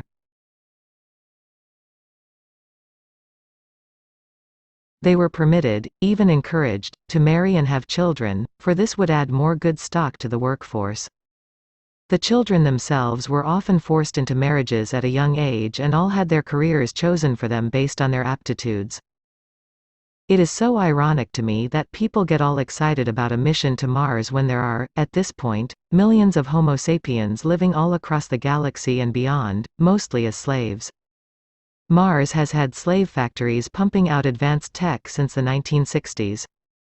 The only ones that are not so brutally oppressed are the ones in the military and diplomatic programs of the SSP, but they are a pretty small fraction compared with the general workforce, and even for them life is generally not a picnic. It was during the 1950s that the cabal infiltrated another prime sector of influence in America, the entertainment industry. Through these far-reaching forms of media they started using both movies and music to plant the various seeds they desired in the collective consciousness of the world. The hippie movement of the 60s was actually engineered by them and implemented through the attitudes, habits, and clothing styles of their rock stars to spread the counterculture lifestyle among the populace. This was a brilliant move on their part to discredit the anti-war movement, which was started by good, clean-cut Americans with strong beliefs and a serious will. Then the counterculture adopted the anti-war message and all of a sudden being against the war in Vietnam was synonymous in most Americans' minds with long-haired dirty hippies high on weed and LSD, careening naked through the countryside. And it worked. The Vietnam War, a massive moneymaker for the cabal which poured billions into the coffers of their secret space program, went on, and on. To this day, pretty much any movie or TV show you see that portrays extraterrestrials as an evil, conquering menace bent on destroying humanity, or that promotes a dystopian, post-Holocaust world with humans struggling to survive, or which in general encourages or depicts fear, panic, murder, etc., is a cabal production. Just one more measure of control to keep humanity fearful and pumping out the loosh. The 1960s also saw the assassination of JFK, who was the last president we've had who wasn't appointed by the cabal. They had been content working behind the scenes, but Kennedy had caught wind of them through positive elements within the intelligence community and actually called them out in a public address, which you can hear in this clip starting at 9:39. This video has the full speech, but I started it at the point that he started getting himself into trouble.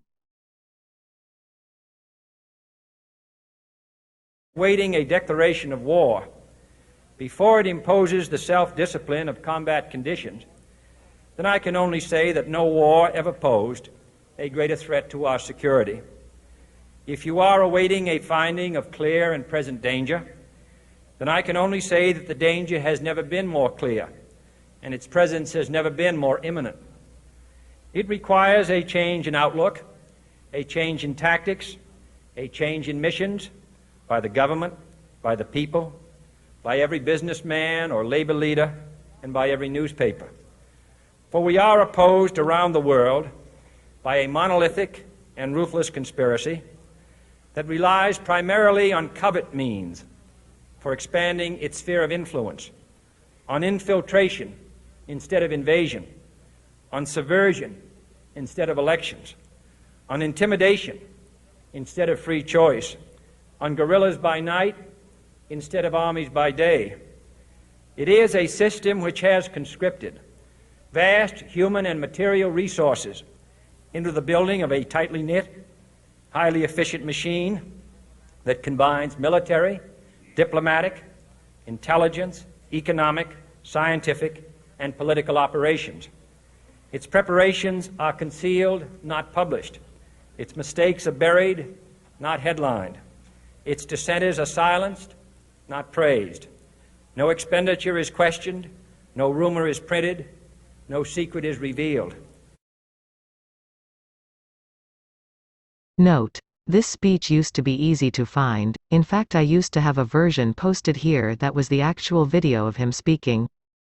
Ever since the Epstein arrest, this speech has become very hard to find, and this version may well be taken down at some point. This, combined with his determination to end the war in Vietnam, was good enough reason to take him out. And after that, they didn't leave the appointment of presidents up to the will of the American people, they hand-picked them themselves. Sometimes those they picked were unknowing puppets, and sometimes they installed their own people. This may shock you, but Donald J. Trump is actually the first president since Kennedy who was not chosen by the cabal. His win was actually a key victory for the alliance, but I'm getting ahead of myself. We'll cover that in a bit.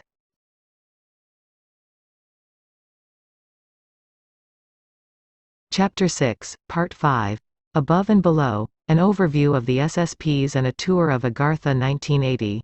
The cabal is comprised of elements within the military-industrial complex, the world's intelligence agencies, and the political, financial, media, entertainment, and religious sectors, but there are also lots of good people in all those areas, and in the 1980s many who were aware of what was happening and weren't down with the program, banded together with sectors in the US, British, and Russian military and established another SSP, Secret Space Program, which was given the name Solar Warden. President Reagan was briefed by Solar Warden as to the existence of ETs, but only that there were 4 or 5 races that had been interacting with the Earth for thousands of years. This limited disclosure got him quite excited though. He even made allusions to this in a few of his public speeches. Check it out. I couldn't help at one point in my discussions privately with General Secretary Gorbachev, when you stop to think that we're all God's children wherever we may live in the world, I couldn't help but say to him, just think how easy his task and mine might be in these meetings that we held if suddenly there was a threat to this world from some other species, from another planet, outside in the universe. We'd forget all the little local differences that we have between our countries, and we would find out once and for all that we really are all human beings here on this earth together. Well, I don't suppose we can wait for some alien race to come down and threaten us, but I think that between us we can bring about that realization. In our obsession with antagonisms of the moment, we often forget how much unites all the members of humanity. Perhaps we need some outside universal threat to make us recognize this common bound. I occasionally think how quickly our differences worldwide would vanish if we were facing an alien threat from outside this world. This was also the motivation behind his obsession with the Star Wars system, the supposed purpose of which was to shoot down incoming nukes from Russia, but which actually was used to fund the expanding Solar Warden fleet. Solar Warden built their first fleet of long, cigar-shaped ships in huge underground caverns in Utah, and then, after a successful test run of the first battle group, they pumped up production and made as many ships as they could. They wrested control of the Nazi base on the Moon and remodeled and expanded it considerably, burying the original swastika-shaped base under layers of new construction.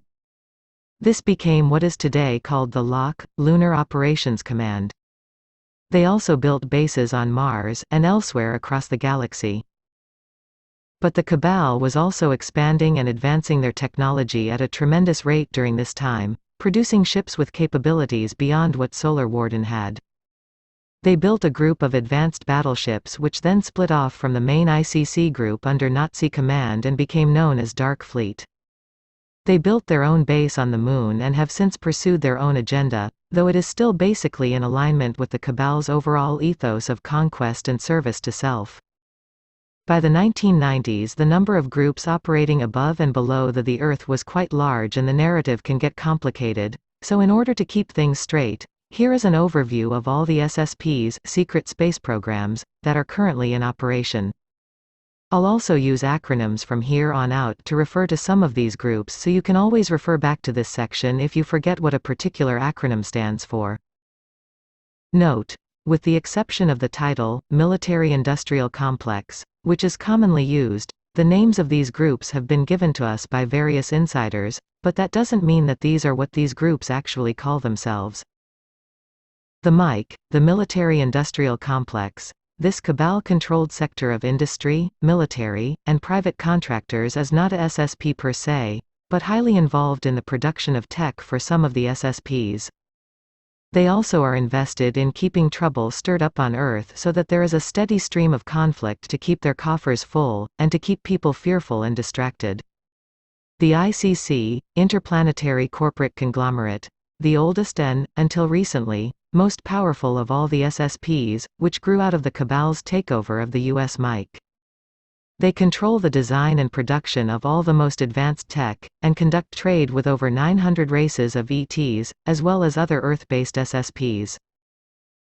They have a reputation, even among highly advanced ET races, as brilliant engineers, and they decide who gets what and have no problem selling tech even to groups that are opposed to them because hey, profit is profit, and they keep all the best stuff to themselves anyway. They have massive manufacturing plants on Mars as well as over 100 other bases across the solar system and beyond, which all rely almost exclusively on slave labor for their operation, and so the ICC also control the interstellar slave trade. Solar Warden. Formed in 1980 as a response to the growing power of the Cabal and the ICC. Kinda like the solar system's police force, these guys aren't really all positive and service-toothers minded, but they do oppose the Cabal and other negative polarity ET races. They are concerned with the big picture of advancing humanity but have no concern about employing some unsavory and brutal methods if it moves them along towards their larger goals. They have many bases across the solar system and beyond. Dark Fleet. Formed in the mid-1980s, this highly advanced military arm of the ICC now is a breakaway group with its own agenda. Comprised mostly of Nazis, this group is very much like the Empire from the Star Wars movies. They are pale, white humans who wear black uniforms and generally affect an air of superiority, which their fleet can back up. Their ships are wedge-shaped much like star destroyers, but all black, often cloaked, and much more sleek. They have their own, independent base on the Moon, but prefer mostly to stay on the move, assisting the Draco in managing their various slave worlds and conquering new ones. They operate within our local star cluster of 52 suns. GGLN, Global Galactic League of Nations. This group was formed by the ICC in the 1990s to function basically as a carrot for all the governments of Earth, most of whom at this point had high-ranking members who were aware of the SSPs and wanted in. In exchange for the promise of continued secrecy, this group, which is basically like the UN in space, was given access to ships and other advanced tech, but not the best stuff, and a mandate to operate outside of our solar system. People within this group are kept compartmentalized from the other SSPs and believe they are working to ensure continuity of species and to protect the Earth from alien threats. USAPs, Unacknowledged Special Access Projects. These are the secret programs overseen by the intelligence and military communities which develop and produce advanced tech and work closely with the MIC. There is also much focus in these programs on mind control and astral projection, MKUltra, as well as genetic engineering. The tech produced and operated by these folks varies in sophistication, but is not as highly advanced as what the ICC is pumping out on Mars. This group is compartmentalized from all other SSPs, yet they have been told that they are at the top of the totem pole. Until recently they were unaware that there are ETs visiting Earth, though they were given knowledge of the ancient Pa-Tal ruins in Antarctica. The Alliance. The most recent of all the SSPs on Earth, the Alliance is a positive polarity group formed from defectors from all the other groups. These are good folks who have basically gotten fed up with all the secrecy and want humanity to have access to the incredibly advanced technologies which have been kept secret. Technologies that can cure any disease, feed the planet, produce free energy for everyone, and clean up the environment almost overnight. Technology that can enable humanity to take its place as an equal member of the intergalactic community, travel through space, and live on other worlds. The Alliance is the only group pushing for a full disclosure of everything that has gone before and all that is going on now. All the other groups expect disclosure to happen and expect to be part of it, but want to manage and control it so that they can stay in control of their pieces of the pie. Recently, the Alliance joined forces with an extremely advanced and powerful group who we will meet in a little bit, the Sphere Beings and their allies, and now this group is known as the Sphere Being Alliance, SBA. The Maya. These folks from our own past are part of the SBA and specialize in working with trauma and other medical and psychological conditions. All of their tech uses stone that has been energized in various ways, giving their ships and technology a very simple and ancient appearance, though it is very advanced. The Anshar. Though technically not a space program, this group of advanced beings who live beneath the Earth in Agartha are major players. Their main concerns are helping humanity evolve their consciousness, and protecting the ancient Pa-Tal ruins on Earth and Venus. The Anshar are comprised of 7 positive polarity human ET races. Remember, humans didn't start on Earth. There are many advanced ET races who look basically the same as us. The Draco. Though they are allies with the Cabal, the Draco also still have their own empire, their own ships, and their own agenda. Once upon a time they were a vast empire that stretched across this universe. Now though, through the intervention of the Sphere Beings and other positive polarity groups, they have been cornered into our solar system and the 11 systems closest to us. The Federation. This is technically not a SSP, as it is a galactic federation comprised of 5D and up societies. They are the group now in charge of overseeing the Earth's transition out of Cabal rule and into a 5D Earth, eventually. We've spent a lot time looking at events that took place above the Earth and on the surface, so now I want to dedicate this next bit to talking about what's going on underneath, in Agartha. There are many people in the New Age movement who think that the Earth is hollow, with a central sun, but that is not correct. There is indeed an entire world under the surface, but it is more like a honeycomb structure under the crust, networks of caverns great and small, most of which are connected by tunnels. It's easy to understand how some may have gotten the impression of a hollow Earth, though, for some of these caverns are so vast that you can't see any sort of ceiling. These gigantic caverns have their own weather systems, crops, plant and animal life, rivers, lakes, oceans, and many even have artificial suns which function much like the one in our sky. One can be in such an environment and definitely have no idea that they are underground in a cavern. The first underground cities were established long ago by the Draco, then later the Nakals arrived and built their own, followed by other genetic farmer races. There have also been cities established down there by the various groups that fled to the inner Earth during times of hardship and catastrophe, and finally, there are the current SSP groups, many of whom have bases under the surface. There is quite a world down there, with many kinds of inhabitants. The capital of Agartha is Lower Shambhala, the ancient Nakal city beneath the Gobi Desert. The bulk of the Agarthan civilization exists as at a depth of 20 to 40 miles, and once you get past a certain depth you are considered to be in international territory, which only changes as you pass into the territory of different groups. The plant life is quite diverse and much of it is bioluminescent, glowing microbes and lichen that can cover vast swaths of cavern, giving the impression of a green sky, giant glowing mushrooms, neon ferns, etc. Much of it resembles the nighttime forest that James Cameron created for the movie Avatar. So who lives down there? Many folks. Let's talk about the ones you do not want to meet first. The Draco have a few different kinds of beings living down there. The most prevalent are the black reptoids, who are about 8 to 9 feet tall and oversee many different areas under Draco control. They make up the bulk of the military and low-level government. There are also many smaller reptoids who are 3 to 4 feet tall, gray, and are more of a general workforce. Then there are the raptors, who are remnants of the Draco's old breeding program, the dinosaurs. The raptors look and move kinda like giant birds and have plumed feathers on their neck, but they are intelligent, telepathic, and carnivorous, and therefore very dangerous. They are mostly based under a region of South America, and occasionally they even come up to the surface to hunt game in the jungle, including human game. Finally, there are the ones you really want to avoid, which are our old enemies, the Chakar, the royalty of the Draco race. They are around 12 to 14 feet tall and completely white. Not only are they incredibly strong and intelligent, they also are insanely telepathic, thanks to millions of years of genetic alteration. Their telepathy is so strong that for an average human, communication with them would feel like mental rape, which they quite enjoy, gives them some good loosh. The Draco also share their territories with human members of the Cabal.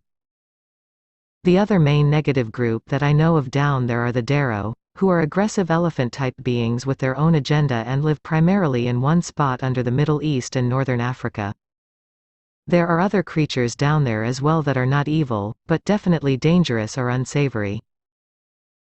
There are wild predator species, just like on the surface, and there are many blind, albino hominids who once were human like us, but long ago branched off from one refugee group or another and devolved under the surface. Picture Gollum from Lord of the Rings and you'll get a good idea of what they are like. These albinos are not really evil, just creepy and elusive. And finally, there are the pockets of territory that under the control of the ICC and Mike. Now, the good guys. There are the Anshar, whom I mentioned previously, a benevolent group comprised of 7 ET humanoid species who are focused on protecting ancient ruins and helping out the development of human consciousnesses. They hold a lot of the territory under the earth and are by far the most powerful Agarthan civilization. They include the original Pleiadian group that settled here some 20 million years ago, as well as 6 other factions, all of whom resemble humans to a greater or lesser degree. Here are some artistic interpretations of some, but not all, members of the Anshar group. You'll notice that they wear different medallions, which signify the group they are part of. You might also notice that one group is wearing swastikas, but don't be alarmed. The swastika is an ancient mystical symbol that the Nazis appropriated, and it predates them by thousands of years. One group of the Anshar, the Silver Fleet, have a particularly interesting history. Apparently, they are actually from far ahead in our own future and are here to keep their race from being destroyed in that time. Something happened such that they were about to be wiped out, and so they looked into the timeline to figure out where and how they might be able to make a change that would mitigate that disaster. They realized they would have to travel back 200,000 years before our present day, and then live through all the time in between then and their present, in order to make the necessary changes. So this group traveled back to that time and have been living underground since then, doing their best to nudge events such that there will be a better outcome far in the future. And it seems clear that those of us on the surface right now, the lives we live and the choices we make, are part of that process. There are also Solar Warden and Alliance outposts down there.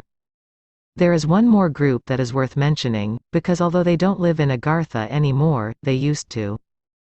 This is the group known as the Banished, outcasts from the Anshar group who didn't want to live by their rules. This is often because these people fell in love with surface humanity and began to spend more and more time on the surface, sticking their nose into business that they weren't supposed to.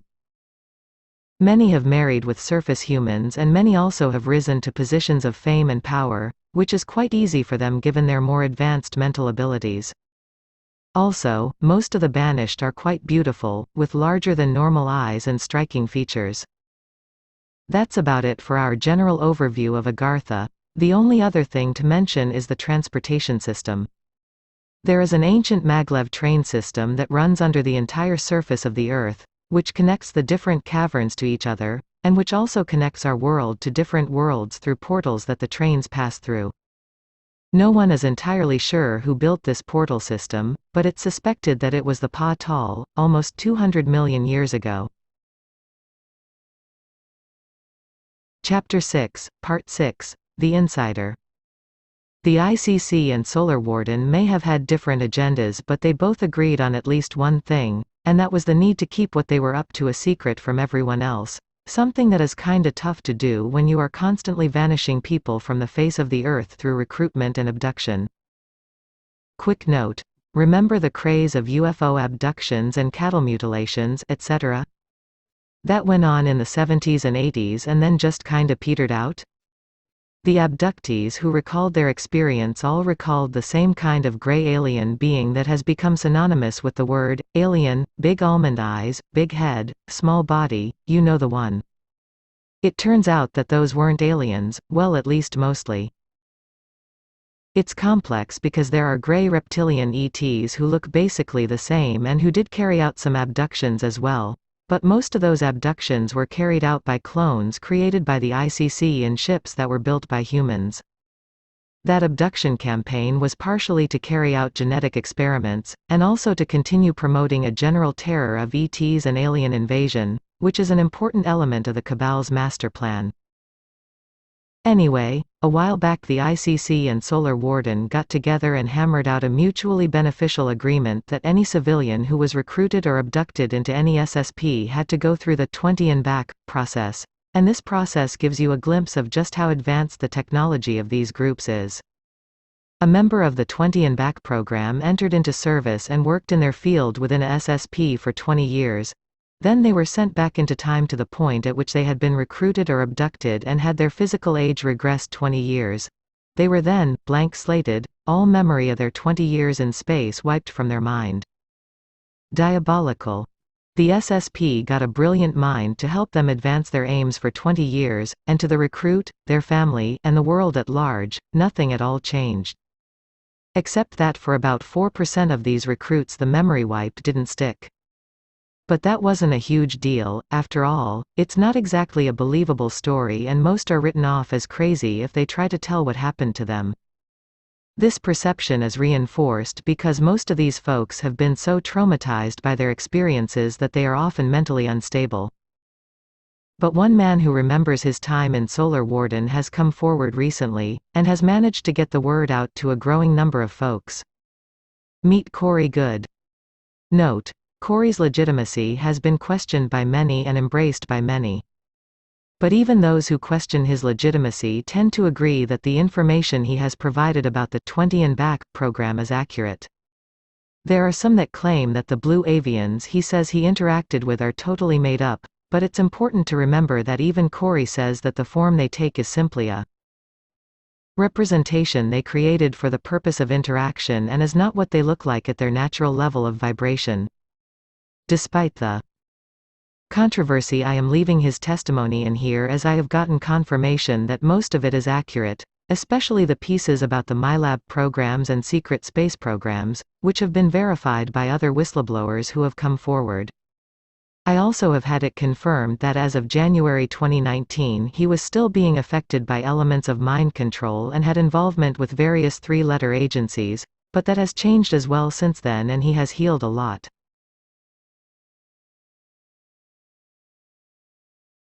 1976. At the age of 6, Corey Good was recruited into this secret world through one of the many MyLab programs. MyLab is a term coined for the military abduction of a person who is indoctrinated and trained for any number of military black ops programs. His abilities as an intuitive empath, i.e., were visible to other IEs already in the program whose job was to spot others like them and single them out for recruitment. Standardized tests in school are another way that these kids were spotted. He began to be picked up, sometimes at night, and sometimes after school by a white van, and taken to nearby Carswell Air Force Base. These trips were erratic. Sometimes they occurred twice a week, and then sometimes weeks would go by without one, but they always involved the same kind of routine. He would be taken to the base and then down an elevator to a lab deep underground where he would join a group of about 300 other kids of varying ages, and then they would all board a maglev train and travel at incredible speed, sometimes clear across the country, to a whole variety of different underground facilities. Some training also took place in office buildings and vacant shopping malls in the area. Their training consisted of many different procedures, tests, tortures and scenarios, but it often began with the process of acclimating them to the reality of ETs, using incredibly sophisticated virtual reality (VR) routines involving various scenarios where they would meet some ETs. Later on, the MyLab operators started to intensify the exposure by having actual ETs in the room with the children as they came out of the VR experience. Also, these VR sessions were so real, and were used in combination with various chemical compounds, so it was very difficult to tell when one was in, or out, of a session. And in fact one of the last tests Corey experienced, towards the end of his training, was to see if he had developed his mind enough to discern whether he was in a simulation or not. A lot of the training he received was to develop and enhance his natural IE abilities, but there was other training as well, such as weapons and tactical training, survival skills, and communication and technical training with various forms of equipment. A lot of this training was done in VR, and a lot of it was assisted with technology, much like was shown in The Matrix when Neo learned Kung Fu. A series of nodes would poke into the hollow of the back near the sacrum where many nerves are gathered and would communicate information directly to the nervous system in order to learn skills very quickly. There was also data dump technology that could download years' worth of book learning directly into the brain. They would also be placed into VR experiences meant to test and evaluate them psychologically, where they would be ordered to kill or do other unmentionable things to people or animals, basically to determine the edge of where they would go ethically. After each training session there would be a chemical debriefing where he would be given a shot, and then review his training from the sessions. Then his memories would be wiped and replaced with more normal, screen memories of going on field trips and such to explain the missing time, though the real events would often later be relived in his dreams and all the skills learned stayed in his system, waiting to be activated by the next session. His parents, incidentally, seemed to have no memory of any of this, so their memories were most likely modified as well. All of this training and testing was used to evaluate where best to use the asset, whether they should go into covert ops on Earth or into one of the USAPs, or if they would be better used as part of the diplomatic corps, or for research and science vessels in space, etc. Towards the end of his time in the MyLab program, Corey was assigned an IE, intuitive empath, support role for the Earth delegate seat in what he described as an ET Superfederation Council comprised of all human-type ETs. He did this for a while before beginning his true tour of duty in Solar Warden. When he officially began his 20 and back program, he had to sign non-disclosure agreements and was fully briefed that during his service he would have no contact whatsoever with Earth, but that after his 20 years of service he would be age regressed and taken back to the time and place he had left from, and re-enter his life as a 17-year-old boy finishing up high school. He was also told that in exchange for his service he would have a very easy life upon returning. He would get a full-ride scholarship to college, land a job with a six-figure income and a fantastic retirement package, and would live his life in ignorant bliss. None of these promises of wealth and ease were delivered. And so Corey went to space and for 20 years was employed in a variety of roles within Solar Warden. I'm not going to lay out all the details of his experiences because you can hear about those directly from the man himself by subscribing to Gaia.com and checking out the series, Cosmic Disclosure with David Wilcock. The first season of this show is even available for free on YouTube. Note, personally, I only recommend the episodes with David and Corey. There has been a falling out between David and Gaia.com and Corey and Gaia.com, because it would appear that even though Gaia.com promotes itself as a spiritual business, it is involved with many bad business practices and has been highly infiltrated by the cabal and its agenda. David and Corey have both left Gaia.com and are both involved in lawsuits against the company. Many of the events that I will relate from this point forward come from the insider information he lays out in these videos, so you can just read on and get the general gist, or you can also watch the many cosmic disclosure videos and/or check out Corey Good's website for more details. After his service, Corey was indeed age regressed and then traveled back in time to his 17-year-old self and circumstances, but that wasn't the end. He actually went through this whole process 3 times in total, 320 and backs, and it sounds like his experiences got darker and darker each time, and each time he was returned to his 17-year-old self and had his memory wiped, but the load of traumatic experiences stored in his subconscious and physiology got heavier and heavier. It wasn't until much later in his life that he began to experience full recall of his time in Solar Warden, due to the trigger of a traumatic surgical experience. 1980. A giant, metallic sphere the size of Neptune entered our solar system. These folks were basically just on a cruise and they were run out of the system by Solar Warden, but I believe that they carried a report back to their people about the conditions in our region of space, because 10 years later more ships began to arrive. 1990. Many ships of the Federation entered our system, some through linear space, and some by traveling through our Sun.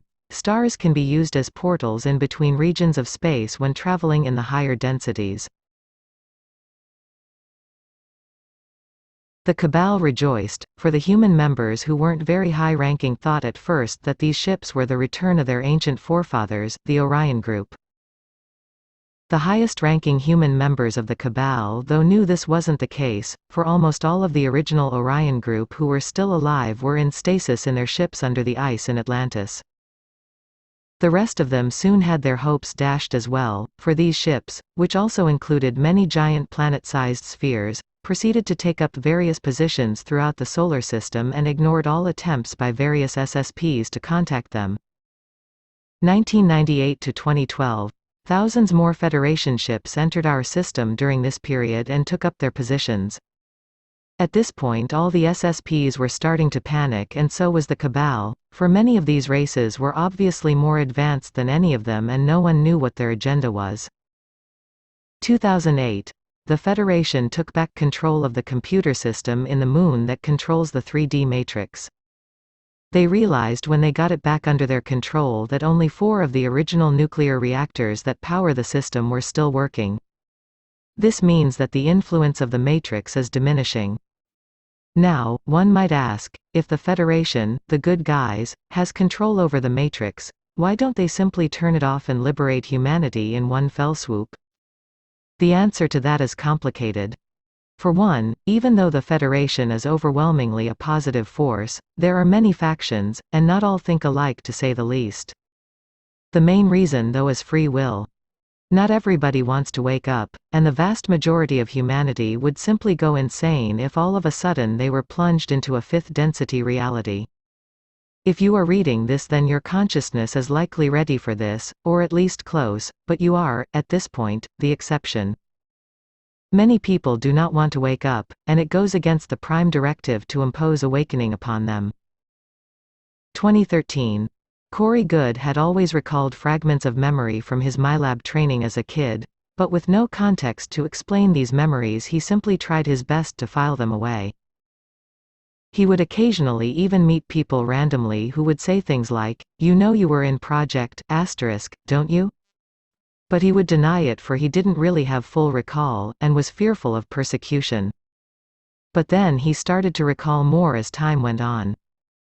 Here's the thing about memory wiping, it doesn't work as well with people like Corey who are intuitive and connected to their energy field and higher self and who don't solely identify with ego as the only self, for memories are not only stored in the brain, they are stored in the person's energy field and in the energy field of the Earth as well, the Akashic records. Then, in early 2013, he had a series of surgeries that brought back about 70% of his memories from his time in MyLab and Solar Warden, and full recall of many of the most disturbing things he had participated in during his 2nd and 3rd stints. He had to undergo surgery for a detached retina, 3 surgeries in fact. The doctors told him that his condition was exactly the same as what they see in the later stages of astronaut's eye, a common condition among folks exposed to lots of G-force. In Corey's case, this was from his 60 years of exposure to the torsion fields produced by the gravitic drives of advanced spacecraft. In the year following this surgery, Corey began to have more memories return and would often relive them in his dreams, which were basically PTSD nightmares where he would awaken his wife by crying out in his sleep.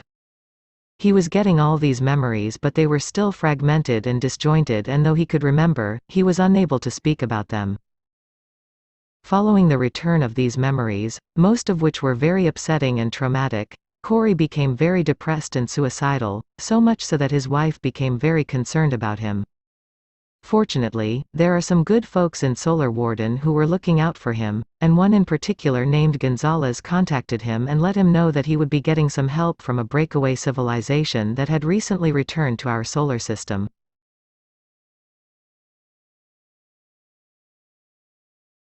The Maya, who had started in Atlantis, formed the Mayan culture in South America, and then traveled back to the home world of their genetic forebears, have recently overthrown the Draco Empire on their own planet and have returned to Earth to help us with the same process.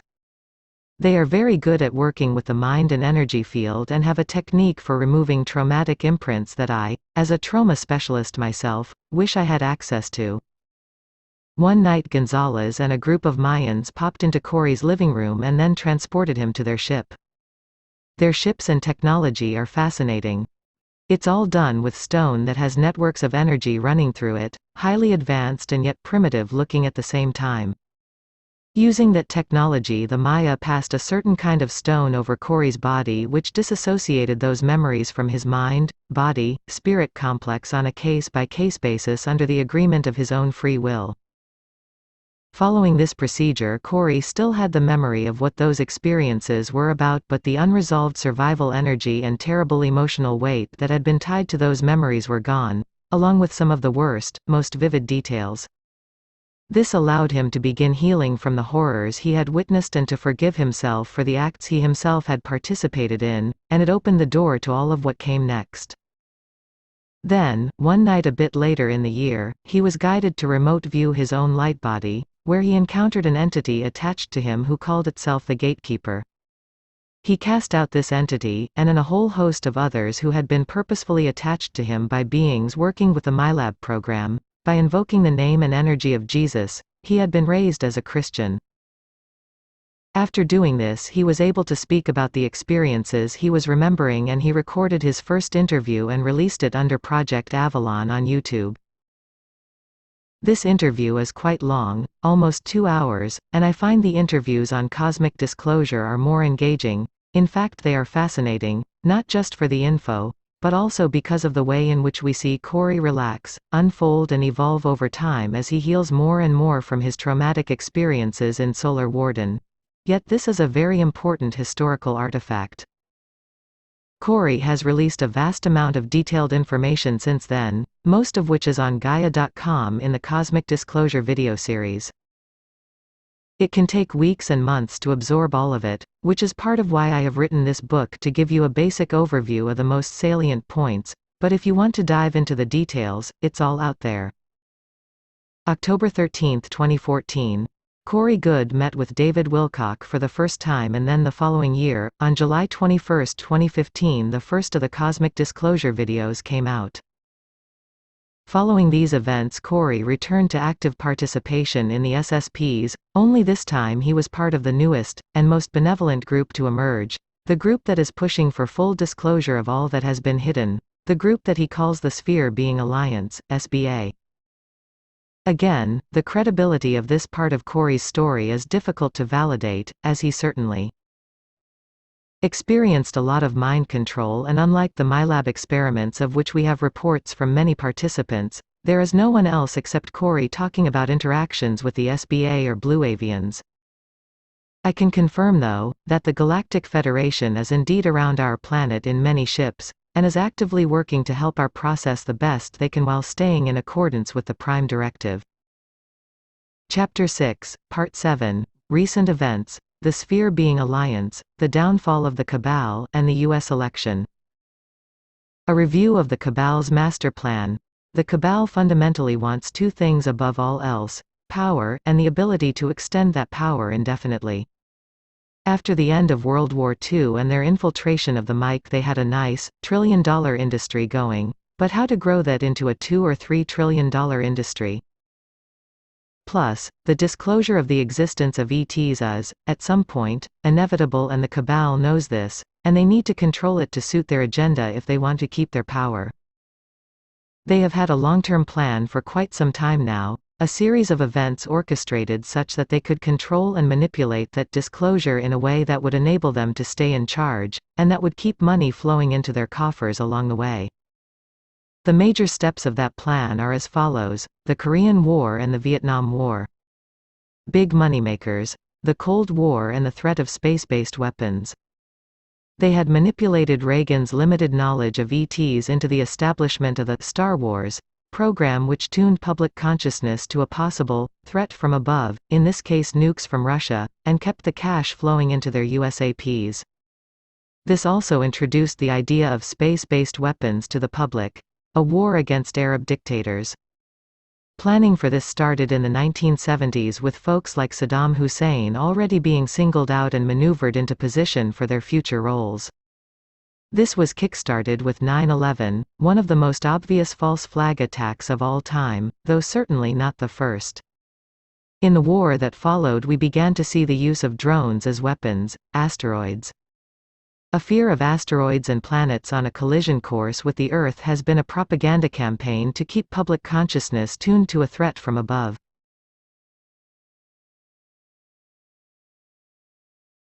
(1998) saw the release of both Deep Impact and Armageddon, which were both funded by the Cabal, and it was around this time that the threat of Planet X, Nibiru, coming to collide with, or sideswipe the Earth, surfaced in the New Age community. A war against extremists in third world countries. This is where we have been for some time now. This war is carried out to a large degree by remote drone attacks, which are not full space-based weapons, but a step along the way there: alien invasion. They have the technology at this point to stage an alien invasion false flag attack through the use of holographic images and sound, plus actual physical clones that look like aliens. It would be very convincing and total bullshit. There has been so many movies produced with the express purpose of planting this seed of alien threat in the public consciousness. The alien abductions staged by the ICC in the 70s and 80s were part of this as well. The New Age movement has even been used to release tons of propaganda that is blatantly untrue. About 99% of all the information out there on UFOs and aliens is well-crafted disinformation with one goal: to support the ultimate and final card to be played, the ruse of interplanetary warfare.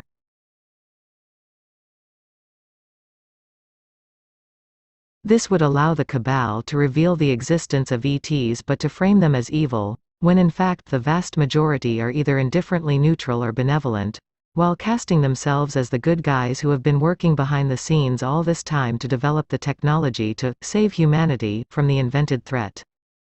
They could control disclosure and come right out into the open and be hailed as heroes. This almost happened. December 5, 2014. The Cabal was freaking out. All of these giant spheres, hundreds, maybe thousands at this point, have entered the solar system and nobody knew their intention. They weren't communicating and didn't respond to attempts to ascertain their motivation or polarity.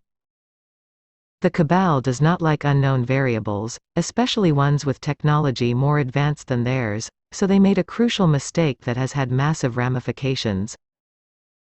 At a remote base in the Australian outback, they had one of their most advanced scalar weapons and they trained its sights on one of the spheres that was in the third density. It was cloaked, but the Cabal has tech that can see a cloaked object, especially one that big, and fired. Oops. The sphere simply redirected that energy beam back to where it had originated from and utterly destroyed the Cabal's base. This was the beginning of the Cabal's defeat that is now, at this point, inevitable. Immediately following this event, the network of sphere beings threw up barriers around both the Earth and the entire solar system, making it impossible for anyone to come or go without their permission. The cabal, whose plan had always been to keep exploiting the planet and the civilization until it was utterly sucked dry and destroyed, at which point they would simply move on to another one, was now trapped. Not only that, most of Dark Fleet was out of the solar system at the time, so now the cabal's most advanced fighting force is trapped outside and cannot get in. February 18, 2015. The Mars atrocity. The intelligence program inside the Alliance had gotten actionable intelligence about an ICC base on Mars that was producing a critical piece of equipment that was going to be used by the ICC to step up their game. They blew up the base, along with about 250,000 innocent civilian workers, without running it by the Alliance High Command. Within 24 hours of this event, they also triggered an earthquake off the coast of South Carolina and destroyed an underwater Draco base along with about 700 humans. These events triggered an intervention by the sphere beings. February 27, 2015. One of the main groups within the SBA, a group of tall, blue, bird-like beings called the Blue Avians, asked the Alliance to get them Corey Good. March 1, 2015. Corey had already been having telepathic communication with one of the Blue Avians, Ra-Tir-Ur, in dreams. On this night he was sitting in his living room when a small blue orb appeared. It zipped around his living room and then flew into his chest, at which point a bigger blue sphere encapsulated him and took him off planet and into one of the giant spheres, where he had his first in-person meeting with Ra-Tir-Ur. It was here that he learned that the spheres had entered our system in order to assist with our current process of liberation and healing. Our solar system has moved into a higher vibration region of the universe, which has triggered a quickening in the energy put out by our Sun, a quickening that has the potential to raise our awareness as a species, but that is also potentially dangerous. The spheres are acting as filters that modulate this energy such that our transition may be more manageable. Later in March 2015, Corey Good was picked up by a dart-shaped craft in his backyard and taken to the LOC, Lunar Operations Command, where he acted as an intermediary between the Sphere Being Group and the Alliance. This marked the formation of the Sphere Being Alliance, SBA, and the beginning of his role as a diplomat. Since this time there have been negotiations going on between the SBA and the Cabal. The SBA wants to promote a peaceful transition of power and initiate a full disclosure of all that has been hidden from humanity, while the Cabal is doing everything it can to hold on to its power and promote its partial disclosure agenda. The U.S. election. The schoolyard bully saves the day, with some help from the SBA. It might seem to you that Donald Trump would obviously be part of the Cabal. He comes across as rich, conceited, braggadocious, a womanizer, and a racist elitist, so he fits the profile, but appearances can be deceiving. Hillary Clinton, who is a pedophile, Satanist, and high-ranking member of the Cabal, same with Bill, was actually the Cabal's choice for U.S. president. As the date of the election approached and it appeared, contrary to the disinformation put out by Hillary's campaign, that Trump actually had a very good chance of winning, the Cabal stepped up its plans and began to put into motion their long-planned false flag alien attack. The plan was to stage the invasion shortly before the election, which would trigger martial law and cancel the election. After the victory over the pretend invaders was accomplished, Obama, also a high-level Cabal member, I'm sorry to say, would then hand power over to Hillary while martial law was still in effect, avoiding the election altogether. Then the Cabal could reveal themselves, as I've previously described, as a benevolent secret society that has been working behind the scenes to prepare humanity for this event. Thankfully, the intelligence community within the SBA and their allies in the FBI got wind of the plan. The FBI and the U.S. military, most of whom are actually part of the Alliance, though they have often unwittingly done the Cabal's bidding, made it clear to the Clintons that they would tolerate no monkey business whatsoever in this campaign, and that any future attempt on their part to stage a false flag attack or rig the election in any way would result in martial law being declared, the U.S. military taking power from the government, and an aggressive attack on all known Cabal bases. The Cabal had only one shot left at this point, and that was to feed as much disinformation to the public as possible about Hillary's inevitable victory, in a hope to sway voter turnout. And yes, there haven't really been free elections in this country since Kennedy anyway, but that was always because the cabal was pulling strings which they couldn't do this time. Their only hope was to actually win for real in such a landslide that the SBA would be hard-pressed to maneuver Trump into the office.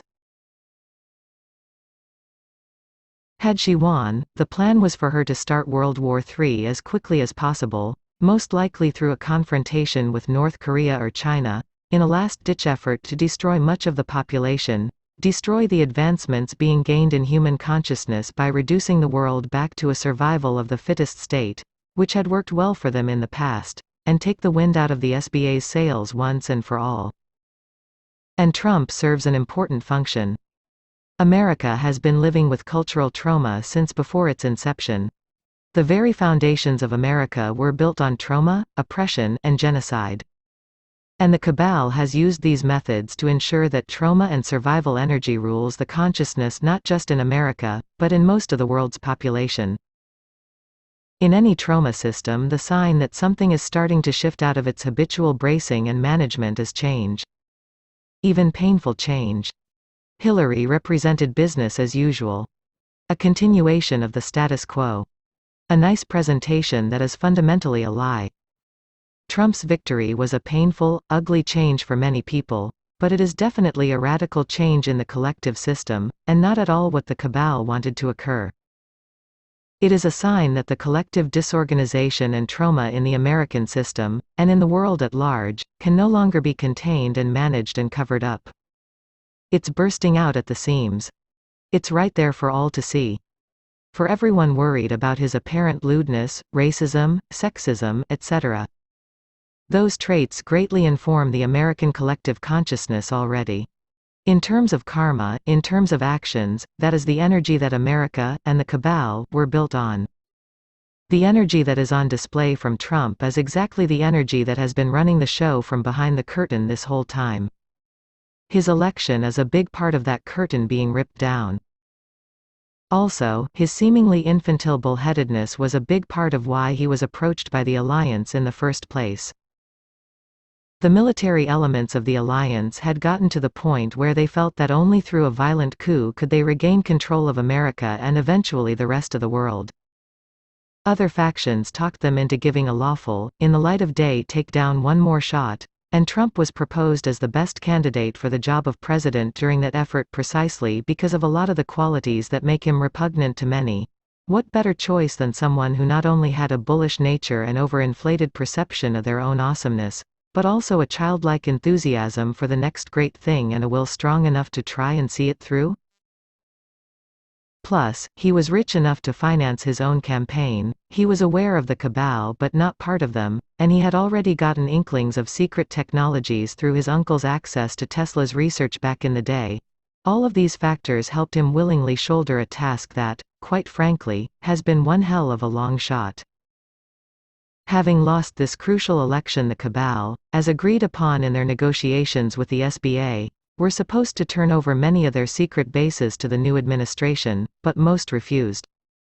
This has resulted in U.S. military forces recently storming and occupying a lot of these bases, but unfortunately these forces were not fully briefed and were not already aware of ETs. The Marines and Special Forces units that were sent in were told to give the people in these bases one chance, and one chance only, to surrender. If they did not surrender, the U.S. forces were told to eliminate everyone inside, and this is how many soldiers ended up finding themselves in a shootout not only with humans, but with many giant reptilian creatures the likes of which they had never seen. Even though these missions have all been successes, many of these men and women in the military ended up with severe PTSD due to the shock of unexpectedly encountering something totally outside of any frame of reference except the worst nightmares. One of the first bases to be taken over was the HARP facilities in Alaska, which had been used to manipulate the weather for some time now. The long drought in California, just another part of the cabal's plan to keep the fear and survival energy going by endangering one of the biggest breadbaskets in America, was a direct result of this weather manipulation, and the rains returned with a vengeance this last winter as a direct result of the alliance taking over HARP, which crippled the cabal's ability to manipulate the weather, though they still have satellites that are capable of other forms of weather manipulation, such as augmenting and steering earthquakes and igniting wildfires. While we are on the topic of weather, what about climate change? Here's another shocker. Climate change is real, but it doesn't have as much to do with human influence as most think. The rising CO2 levels in the atmosphere have accelerated things a bit, but not nearly as much as chemtrails have, and even that deliberate manipulation of our weather isn't as significant to the steady increase in our world's average temperature as this. Our solar system has recently entered a higher vibration region of the universe, and our Sun has a natural 29,000-year cycle of fluctuation in intensity. These are the major factors influencing climate change, much more so than human contributions. In fact, every planet in our solar system has been steadily heating up for a while now. This means that reducing our carbon footprint will do basically zilch for global warming, though it's still a good idea for other environmental reasons, which may seem kinda scary, except for one thing. Along with full disclosure comes the technology to fix every single environmental problem we have. It's no big deal for the SBA to put filters in place around the Earth or Sun to mitigate its intensity, and they are already doing that to some degree, but let's be clear about one thing. It's not their job to save us, it's their job to encourage us to save ourselves. One place where the transition of power was a bit more amicable was in Antarctica. The SBA now has control over this territory, and since the election many government leaders, military commanders, and intelligence directors have been invited down there to tour the facility and be briefed. The way is being paved for disclosure to roll out, but as of now, the way in which that will happen is still uncertain. It's a delicate and staggeringly complex process. Just as the Marines who suddenly found themselves in a confrontation with the Draco ended up with PTSD, there is a very real danger of a similar collective shock, trauma, and upheaval in society, should the existence of everything that has been going on for so long suddenly be revealed. This is why the Sphere Being Alliance is so important. The Sphere Beings, the Blue Avians, and the other advanced ETs in that group have all shepherded this kind of transition before. The most recent planet to be liberated was the Mayan home planet, and they are here as well to help out, having the benefit of recent personal experience. Also, as of now, the outcome is still uncertain. The Cabal is definitely going down, but they will do everything they can to try and maintain their control. They have lost much of their power, their sectors of influence are weakening, and they are cornered on our planet with no escape. But the most dangerous beast is one that is wounded and backed into a corner. It's inevitable that they will fall, but how, and in what way, is largely up to us. One thing that all the SSPs and many of the world's ancient religions all agree on is that we are approaching an event that will greatly bump up our evolutionary path and development of consciousness. This is known as the Great Solar Flash. Remember how I was saying that the Sun has a 29,000-year cycle? Well, apparently the culmination of that cycle is this flash, when the Sun puts out a massive burst of energy and then goes dark for 3 days. This is not a physically dangerous event, though it is potentially psychically dangerous depending on the state of one's consciousness, and it may well disrupt electronics substantially, which would have its own ramifications. The reason for all the genetic tinkering by the 22 genetic farmer races is to prepare us for this. I know, genetic farmer, sounds kinda sinister, but these folks actually have our best interest at heart, though it may be the kind of altruistic attention that a scientist has for a bacteria it's trying to cultivate. These folks have been doing this all across the galaxy and beyond for eons, so regardless of how warm and fuzzy they may be towards us, it is clear that all their work has been to prepare us for this event, so that we can take maximum advantage of the evolutionary boost it will give us. Everyone seems to agree that this is coming soon, but whether that means months or years I don't know. It was predicted by many to occur in 2012 and we saw how that went, and now lately I'm hearing that it didn't happen then because we weren't prepared as a planet, in our collective consciousness, psyche and spirituality, to benefit from it, and that it has been rescheduled for near the end of 2020. Whatever the timing, I do know that it's a good idea to have an emergency supply of water and food and the ability to cook it. just in case we do lose electronics for a while. And if the sun goes dark, don't sweat it, it will back in 3 days. But most likely a lot of the above is hooey. In my opinion, there will be no great solar flash and no mass ascension event. Also, current ideas that there will be a global financial reset, RV, revaluation, event that enables those in the know to instantly become billionaires, that Trump, or anyone else, is a savior come to requeue us all, or that a huge swath of mass arrests is imminent, or that the aliens will be landing soon, are all also likely false. These kinds of ideas are the kind of disinformation that the negative beings who like to pose as Pleiadians, ascended masters, and other high and mighty forces like to put out to take people away from the fact of personal responsibility. Evolution of consciousness and the self has always been, and will always be, an individual undertaking that each person must do on their own, with access to the right support, of course. And I do think that access to the right support at the human, spiritual, and energetic levels will increase as we go forward. There are some conditions that make this evolution easier than others. Our planet has not been an easy place to do this kind of journey, but it has been one of the most rewarding places for that undertaking, precisely because of its difficulty. So, do I think that our planet is currently being liberated by helpers from beyond? Not in the way that you might think. I do think that there is an intervening organization, the Galactic Federation, who is orchestrating events on both sides. The Cabal and the Alliance are both answering to them, and that they are now working to move this planet out of being such a hotbed of dark, satanic energy, where such things as child sexual slavery, torture, ritual murder, and cannibalism are rampant. But, will negative beings still be able to harvest the energy of those who, by their ignorance or willing participation, consent? Most likely yes. At least for quite a while, until the majority of souls on the planet have done the individual work necessary to learn how to not consent. The Earth has been an energy farm for the Ashuric energies for a very long time, and it will continue to be so until consciousness on this planet reaches a tipping point via everybody's individual efforts, which is why each person working to heal their own trauma is the most important thing that can happen. However, I do believe that conditions are being set up such that this is not such a difficult undertaking as it has been, and that there will be more and more support available at all levels for those who choose to take that journey. I also think it's possible that this great solar flash is actually happening slowly right now, and has been for a while, hence the climate change, and that it's not going to happen in an explosive, disruptive way. More like a longer, sustained expansion of intensity that is integrating as it goes. And this would make sense when you consider everything I'm about to share in the next chapter about how the ascension process needs to be different from the way it has been before. So, no, the good guys are not coming to rescue us, though I do believe conditions on this planet will now slowly start to get better overall.